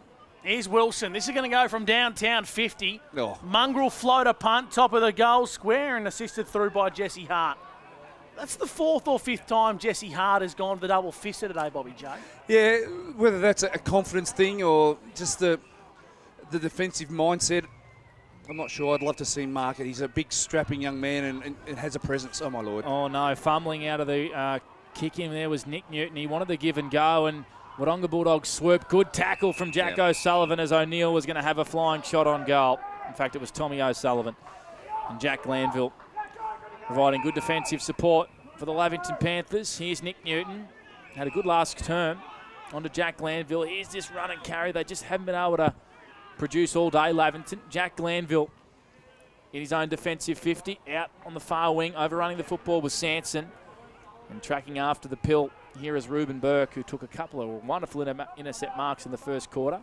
Goes short to Soroczynski. Goes back to Burke. Has to kick off a step. Little 9-iron down the line. Jack Glanville spoils his defender coming the other way.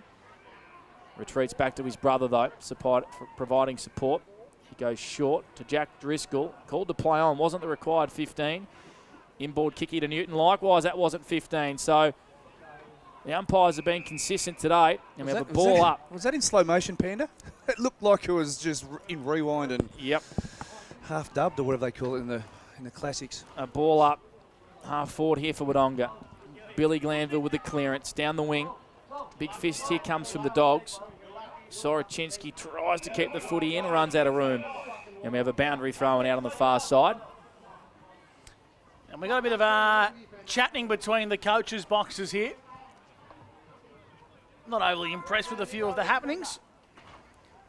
Nonetheless, we're going to get a boundary throwing. Well, someone's just challenged someone to a fight. I think it's the coach's boxes. I just hope Jack Stefani doesn't get involved, because then we're all in trouble. Joffa might go and just give a bit of Joffa magic. This is the most exciting part about the game. I'm actually watching the benches, and no one's actually talking to the boxes, so I think it's boxes to boxes. Yeah, who knows? It's bizarre. Long history. Oh, Bobby J, get down there. No, long history of these two clubs. Hall with a torpedo punt inside 50. Stenning had 2 to beat. Neutralised the contest, and the handball was slightly off. Searching for Charlie Sanson. Cohen Ainsworth of the Dogs wants to use the left boot to kick across goal to Charlie Morrison. Just repeating the news, Wodonga have an extra man on the ground. That not making the most of it at the minute. Hymus, handball went underground. Wilson with a big tackle there on John Dove. And it's a holding free kick. It's going to go the way of Johnny. Plays his cricket out at Talangata. There's Johnny Dove. And he plays his footy at the Bulldogs. Liam Andrews, long down the line. Garoni appealing for the free kick and got sucked into that one, did the umpire. I think Alex Bennett has been more than serviceable today on Hudson Garoni. He's done a very good job under very trying circumstances. Poor kick from Andrews inside 50. He caught Matt Wilson flat-footed. Billy Glanville for the Panthers finds Sean Driscoll, putting an almighty effort in his Shawnee Driz. Ainsworth onto Blake Jorgensen. Handballs to grass, picked up by Andrews. He retreats via hand. Oh, dangerous ball. Nice tackle from Wilson. Ball's pinballing around. And Harry Wilson, that's silly. A high free kick. It's the second time he's lost his temper today and been given a free kick away. Blake Jorgensen just reminds him of his stupidity. Inboard to Bradshaw. The Dogs have it on centre wing. Adam Schneider just had to look away then. He was really frustrated. It's been uncharacteristic for Lavington, this. Bradshaw long to full forward. Garoni not able to mark. Clearing the defensive area was Jack Driscoll. Matt Wilson floats in at half forward here for the Dogs, trying to keep the ball inside their own attacking 50. Billy Glanville long in towards the corridor. Kicks the ball to half forward, looking for Oosterhoff. The Stingray, Harry Barber running after this footy. He's gained a couple of metres here as he kicks it to his own advantage, then runs after the football. Retreats, Sanson, snaps on goal. The Rooster marks in the goal square. This could go anywhere. No, he marked in the goal square, so he will be brought directly in front. And the Rooster is lining up for his third goal. Kicks it. Margin back to 44 points. 114 plays 70 or 64? 64, Gussie. So the margin is an even 50 points here on O&M Live, thanks to Great Outdoors. Yeah, Roosters, he's tried his hardest all day. Him and Stenning both inside that forward 50. They've really worked their tails off to provide targets for their teammates, but just whether it's ill-discipline or poor skills through the middle of the ground, that just hasn't allowed them the cleaner opportunities to present their wares today. So they've been admirable, both those forwards. I want to highlight the game of the Stingray Barber. This is the best game of senior footy I've seen him play. He's got X factor, He won the league medal in the twos last year, and we're starting to see why. Hopefully he gets more of an opportunity at senior level. We're going to have another ball up in the middle of the ground, Bobby J. Got some serious pace, doesn't he, this thing, Yeah. Yeah. Real stingy. Also has the optical illusion of the yellow wheels just to make it look faster too. He's a vote catcher. Here's Wilson, inboard, turnover to Jack Thompson. And now he finds little Johnny Dove on the right boot, kicking the Bulldogs up to half forward. Spiteri, he was well and truly held there. And the umpire's going to pay advantage. Cassidy onto Garoni. Second bite of the cherry. Crumbed it. Bennett applied a great tackle. Yep. Well done, Alex Bennett. Neutralised the stoppage, and we're going to ball it up 35 metres out from Doggy's goal. Spitzy will not be happy that the advantage was played. He's still appealing for it to come back. Who was the teammate that Cassidy. took off? Oh, dear. He'll have to owe him a beer later because Spitzy was lining up for 7 and he likes that 50-metre arc range. Bobby J. Yeah, he's got a pocket full of candy at that distance, doesn't he? He just likes to get it in there and get a bit of a lolly out and unwrap it and kick a nice little goal. So he wouldn't be happy. There's Johnny Dove out there providing a good contest with Buchanan. And we have a boundary throw-in, Gussie. Ray White with Donga. St Kilda have defeated Port Adelaide 87-73. And at the end of this game, we're going to head up to Giants Stadium as the Giants take on the Cats. And that we are. Boundary throw-in. Hart around this contest. Matty Wilson in the long sleeves. Hart goes in, almost got collected by his own man Cook there. Jack Thompson picks the ball up. Inside forward 50. A lot of players around the Sharon here. That was a throw down low from Nick Newton. Umpire says I'll have it. Ball up 40 out from Wodonga goal, who lead 114-64 at the 14th minute mark for NZ. Just having a look at the Wodonga setup here. They've got all the exits covered, so they're structurally set up well behind the football. Cooper Garoni snapping out of the contest, wants to join in the party with his brother. And it's marked on the last line of defence by Alex Bennett as Lavington clear defence through Charlie Sanson. He's got the ball on centre wing now. Wants to come inboard. Bevan breaks away on centre wing grandstand side. He's got a runner in Corrigan. Been good today. Kicks to Stenning on a searching lead. Wow. You can't do anything about that when you're a key defender. Sam Stenning something to look at his third in the fourth term. So one thing that stood out to me, particularly this last quarter, is Corrigan's foot skills and Nick Newton's foot skills. So they've just got to be able to get the ball in the right parts of the ground to really feed these two forwards. They've got some... the 1-2 punches at both ends of the ground is really impressive here. We're seeing probably the better two. They're fantastic, both ends. Stenning from 50 metres out directly in front. Makes brilliant connection. Distance on a trouble, gnaws the accuracy, and Stenning's got 5. Lavington move to 11-4-70. The Bulldogs 17-12, 114. His kicking accuracy, and I reckon his routine, Bobby, is sensational. It's simple. He's got a really good connection, a good ball drop, and that is barrel straight. Yeah. Well, both him and Hudson, both got simple approaches to the ball, a simple drop, and just keep everything in a straight line. And you did right, Pat. That was, he kicks the ball a bit further than Hudson, but he really finished off well there. Of course, a 52-goal year in a premiership winning year for Colin Gully last year. That's why he's got massive raps, and he's got 16 goals from his 6 games now for Lavington, so a really good return in his first year of the O&M. He'll be looking to improve next year. Riley Gill has it at half-back. Defensive side of the square. How important has this kid been for Wodonga in the last 6 weeks, Riley Gill? He's really taken a step up, and part of that maturity process is guys like Gill and Cassidy and Ainsworth and even a guy like Dove who's come into the side and O'Neill, those sort of fellas. That's the next wave through that's going to help the stars at the top end. Here's Gill again. Here he is following up. He would have had 20-25 touches today. In towards Spitzy Spiteri. Yeah, he wanted a free kick for a push in the back. Made the umpire see that one. Lavington clear defence, but it's going to come straight back through Tommy O'Sullivan, who likes what he sees in the corridor, looking for Cooper Garoni. In fact, Aidan Cook tried to claim the mark from behind. Umpire Jace Rain says, I'll have it. Ball up inside 50 for the Dogs. They are well and truly home, have been since half-time. They lead 114-70. Repeating the news, Nico Cedric picked up a yellow card at the 6-minute mark. So 15 minutes of playing time before Lavington can reintroduce Nico. They are down to 17 men in the fourth term here. Thanks to Churchy and the team with the great outdoors. Open 7 days, Wagga Road, Lavington. Your exclusive dealer of Weber barbecues on the border. I'll be treating myself to Weber in the new house, Gussie. I'll go and see Churchy. Might bring some of the meat around from the other week's meat tray. Andrews tracking this ball towards the boundary line for the Dogs. Well done, Charlie Sanson. Got busy around the contest, and we have a boundary throw in front of the scoreboard here. Thanks to our good friends at Border Carpets Wodonga. The Bulldogs 17-12, 1-14 to Lavington 11-470. In comes the boundary umpire. Beautiful throw in from the men in green. They've been fantastic today. Thompson left it behind. Well done there by Billy Glanville. Got it onto a teammate. Wilson, that was Baxter. Torpedo punt, searching for Oosterhoff. Stenning got a bad bounce as Jai Hymas got involved. Great poise from the young boy from Chilton. Feeds it out wide, and now the Bulldogs go down the line. Oh, Big Jack!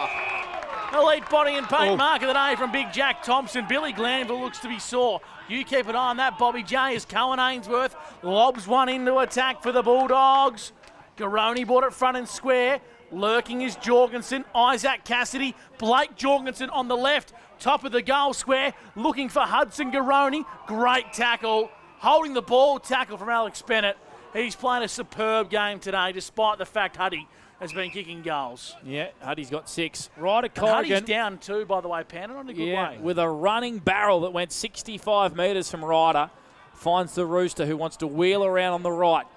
Good purchase on the footy, but it's a long way up in the air. Sanson floats in, can't make connection. O'Sullivan beelines the pill. Jack Driscoll's holding his right, left knee. 2 guys. He looks down for the Lavington Panthers.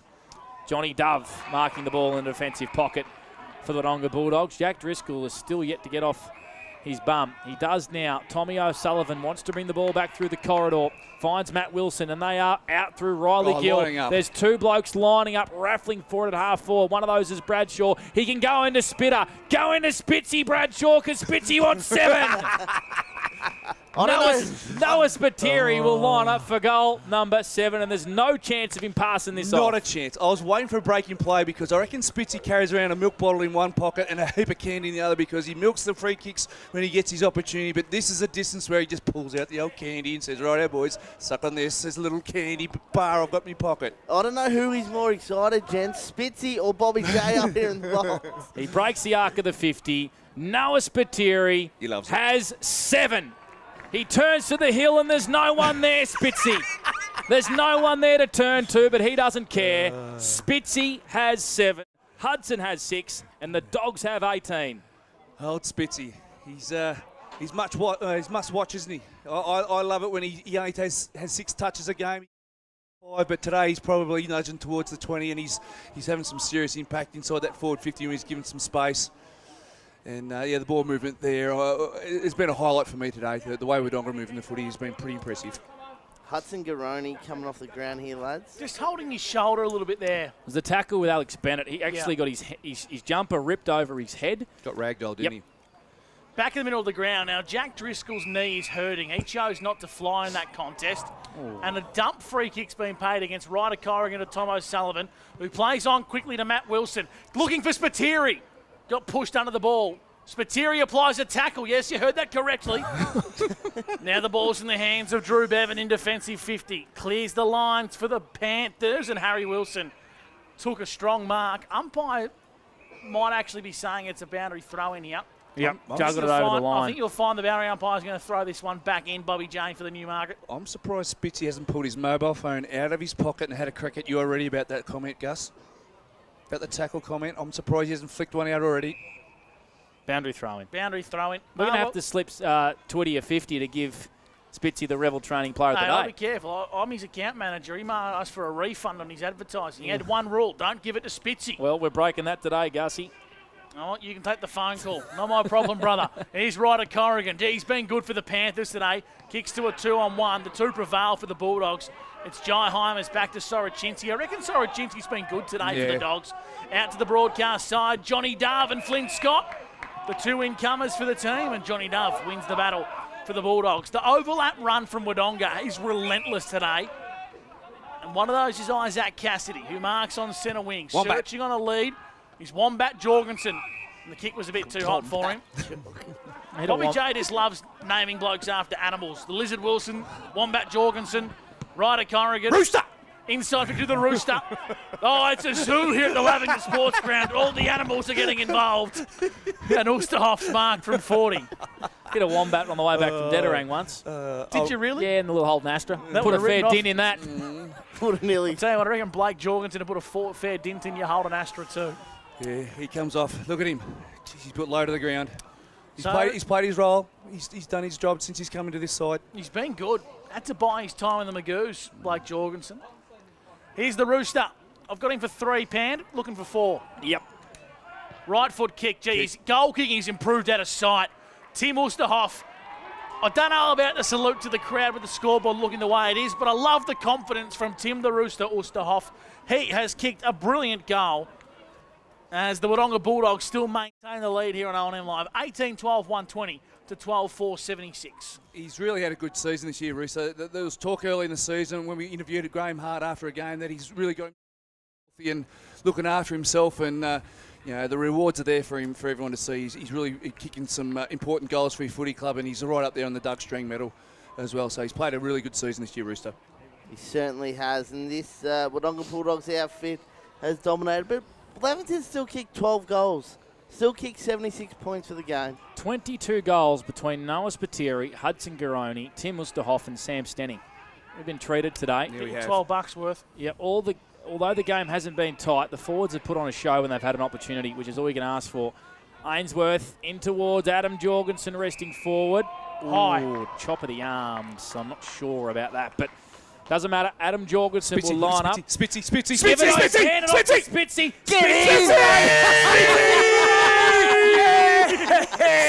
for number 8, sniffing around the pack. And Noah Spiteri has 8 majors here on O&M Live. We have 5 minutes to get Spitzy to 10. Someone get a message down there and clear the 50. Hudson Garoni is off the ground. We all saw it. We were racing to say Spitzy first. You could just see the back. He's good. He's got a good sniffer. He's got a good pocket of candy, and he's got some milk bottles. He's got the full trick out today, He's Spitzy. got the full candy shop, Bobby J. Oh, my word. And that's just him all over, isn't it? Just curled it back nicely. He's got a bit of a right to left swing about his kick, but gee whiz, he's a bloody entertainer.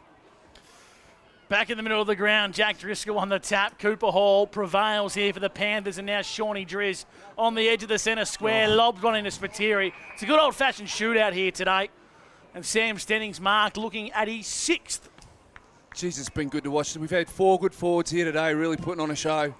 All different in their own little way, but Stenning and Hudson Garoni probably similar in the way they sort of present and go about their craft, whereas the Rooster and Spitzy, you're not sure what you're going to get with them, but geez, when they're on, they're on. And I love this. This is old-fashioned footy where the forwards are really dominating. It's great. Lining up for 4 in the 4th quarter, Gussie. Correct, Sam Stenning, and he's got it too. Brilliant kick from Sam. Straight over the goal umpire's hat. Put that one down for another as 82 plays 126 on O&M Live. But an absolute flurry of goals in the 4th quarter.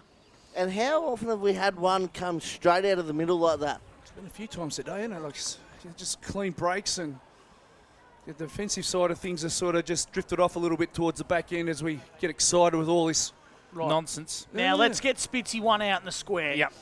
Open the 50. Pagan's paddock style for Spitzy. That's what we want. Just get him one out. Wombat is in the square. Piss off, Wombat. I don't think we've got enough time, boys. That's 26 minutes gone. Oh, let's hope. Let's add. Well, I tell you what, we've seen 8 goals this quarter, so it'll be a long quarter. Stenning's got the mark again.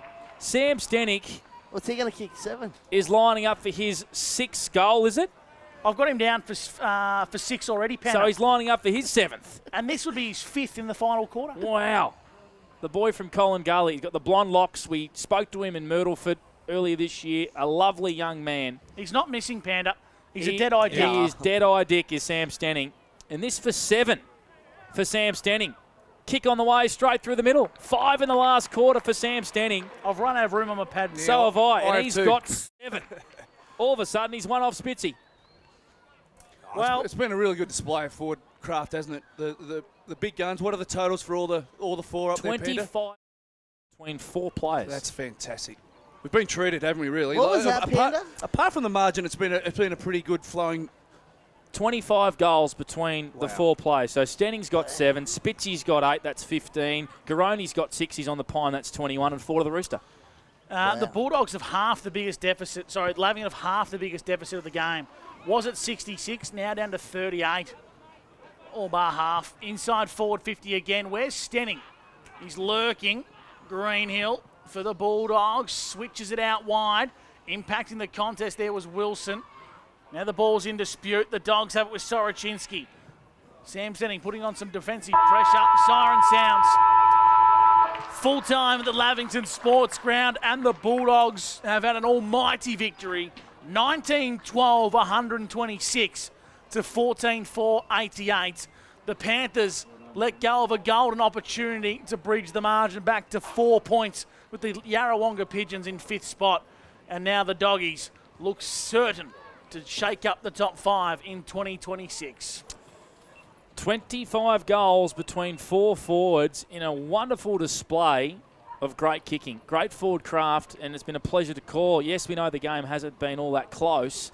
Wodonga have been sensational, but great to see forwards taking their opportunities as Hudson Garoni is just marching off the bench towards us. He's got ice on that left shoulder, so that's just something to watch. Hopefully just a stinger, Yep, Panda. hopefully just a stinger, but it is something just to watch.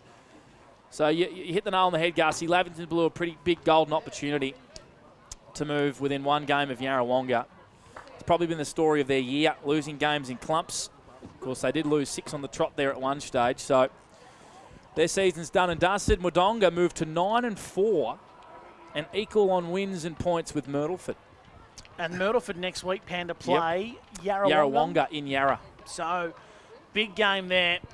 David Wink better hurry up and get that sign out because Bobby J is searching for Spitzy. So what's the rule from Jared Twitt? What did he say, Gussie? He just said, for goodness sake, don't give it to Spitzy. Okay, so it's not a real do not give it to Spitzy, but more so like... It was a firm don't give it to Spitzy. Okay, righto.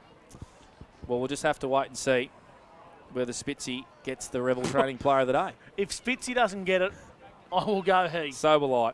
Kicked 8 goals, Spitzy. 2 in the last quarter. I don't reckon his head's 3 in the second quarter. His head won't fit down the race at Lavington to sing the song. First goal of the game and then 2 in the third. So he's had a good sprinkling. Bobby J's out on the middle of the ground. He's pointed at Spitzy. Yeah, the Rebel Training Player of the Day. The brand new gym here in Albury. Come on, give the people what they want, brother. Bob Jackson, down to you with that Rebel Training Player of the Day. You full well knew that you were going to get it today, mate. What a great display of not only by yourself, but all forwards. Forwards kicked 25 goals today from both sides. Yeah, it was unreal finishing, it felt like, in that game. Yeah, we kicked pretty straight, which is nice, and they kicked super straight, which is unreal. But, yeah, boys, to our credit, we just played a system. We probably slipped off in that last quarter a little bit, which is a bit disappointing, but the first 3 quarters were probably the best 3 quarters we played all year, so stringing it together at the right time of year. Were you surprised with how much space you and Huddy got in those first couple of quarters? The Lavington, setup allowed you and Huddy to go about your business. Yeah, Huddy and I kind of work through the week to find how we can get the most amount of space between us. So, yeah, we have a few different tricks to try and create that space. And when we can get both deep and both get the ball quickly in there, it makes a huge difference, doesn't it? So it was unreal, yeah. One thing I've noticed is that the maturity that the Wodonga Footy Club's starting to develop over the last couple of seasons. Like this, these games are the sort of games where it's a 50-50 game, you might roll over, but the last couple of weeks you've really stood up. Yeah, there's probably been 4 or 5 games this year that we've won that we would have lost in the last 2 years, 3 years. So we've turned the corner in maturity, which is a really important thing to do. And yeah, as I said, it's kind of caught a few people by surprise for sure. But we believed in our system from day one, and we'll keep believing through the end of the year. Yeah, a question we need to ask before we let you go and sing the song is when Isaac Cassidy played on late in that quarter there and you had the free kick, were you filthy? He said to me he only did it because it was me. So that didn't sit well with me. But, doesn't matter with me. It's all good. We got the win, and that's the most important thing. Gus McLeod did have a crack at you, and I said Spitzy will pull his mobile phone out of his sock and get a text message straight away after that comment. Yeah, I thought about getting on there at half-time, but I thought I'd hold up. But, yeah, I'll probably get on there pretty quick. Well done, young man. Well played. Good boy. Niles Patiri, our Rebel Training Player of the Day. He will be great on O&M Live post-football career because he did have a crack when he was injured with the ACL, and he loves a bit of TV, production, radio stuff. So you watch for Spitter to jump straight in the commentary box as we will march into the Wodonga Bulldogs room. I tell you what it was, Gussie. It was a pretty heated game in the second half. Of course, a yellow card, another one? Yeah, another yellow card. I didn't see the incident, so I can't make a comment, but another yellow card to Nico Sedgwick. So that's his second in I might 3 grab weeks. I might grab Big Huddy while we're walking off. Do a Yeah. walk and talk with Big Huddy. Bit of ice on the shoulder there, buddy. Bit of a stinger. Yeah, hopefully just a stinger. Yeah, it was poking out a little bit, but I think it's back in. So yeah, hopefully it's nothing too serious though. I'm sure it's all right. You got a couple of weeks off to get that right. It's not that you and Spitzy got a bit of space and a bit of synergy in that forward 50 today. Yeah, no, it was good. It felt like there was plenty of space out there. I'm sure it would have been pretty tough for defenders to defend that when the midfields are coming out like that. I thought our mids were phenomenal today. Sorry everyone. Yeah, so it was bloody good when they're coming out in front of stoppage like that. It's hard to stop. Knowing your mother, she'll smack you on the bum for that. Now, well done, young man. Get there and sing the song. Thank you. Sorry about that. That's all right, Huddy. I tell you what, that's just a bit of a developing story. You know, if your shoulder pokes out, that's not good. So that was in that tackle with Alex Bennett, and Hudson grabbed his shoulder straight away. So that's a big watch this space. Yeah, that's a massive story, Gussie. Bobby J, do your best to get in the rooms. If not, we'll take a break and look forward to unpacking this one with two coaches in Adam Schneider and Jared Twitt. There was no love lost between the two coaches' camps. Can't say the coaches were probably speaking to each other, but definitely the boxes, the benches were having words. Yeah, there was something going on. Yep. So we're going to try and get into the rooms here and capture the song. Bobby J might have to stand on one leg and do a bit of a rain dance, but we are. Let's call it. I think we're starting to lose it. Yeah, I'm here, boys. Got me? Yeah, we got you, Bobby J. We'll give it a crack in there, Oh, mate. yeah, mate. So we'll try and get the song in now.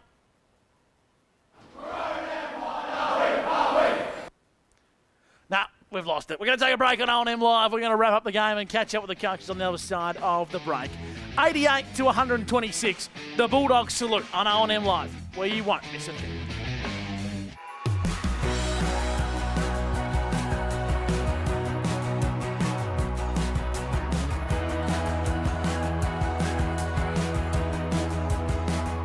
SS&A, this is your place.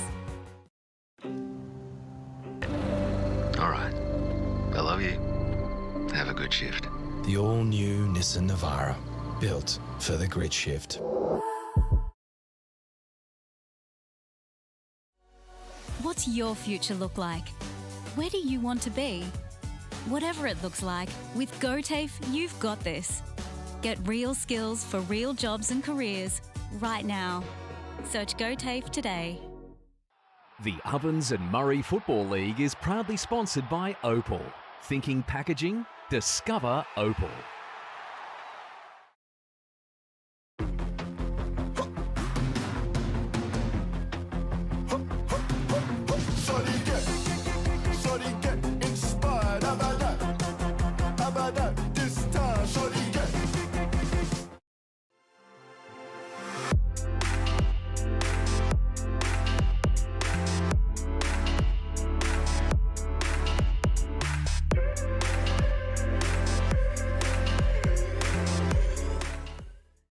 Explore where your new home begins. Discover our designs. Discover local land. Discover what's possible. Visit Sundancer Homes' new sales centre and showroom at 482 Kiowa Street, Albury.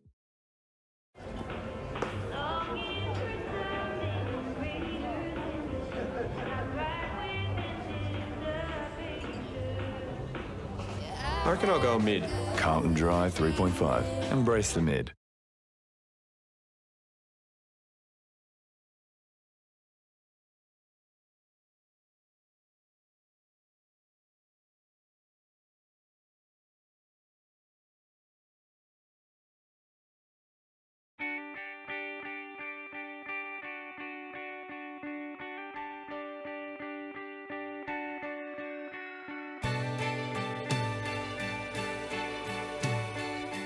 No one celebrates life like you do. At Tobin Brothers Funerals, we're here to help you celebrate the life of your loved one, your own special way. Tobin Brothers Funerals, celebrating lives.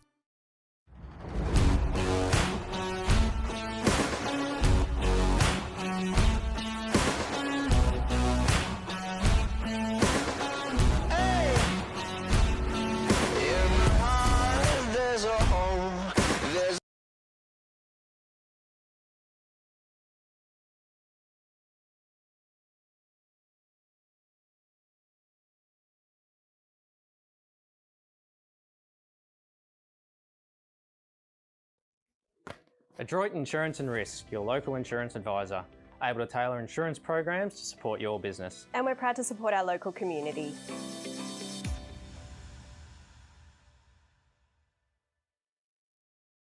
This goes out to all the athletes, the fitness buffs, and the huff and puffs. On your marks, get set. Find your perfect fit at the athlete's foot.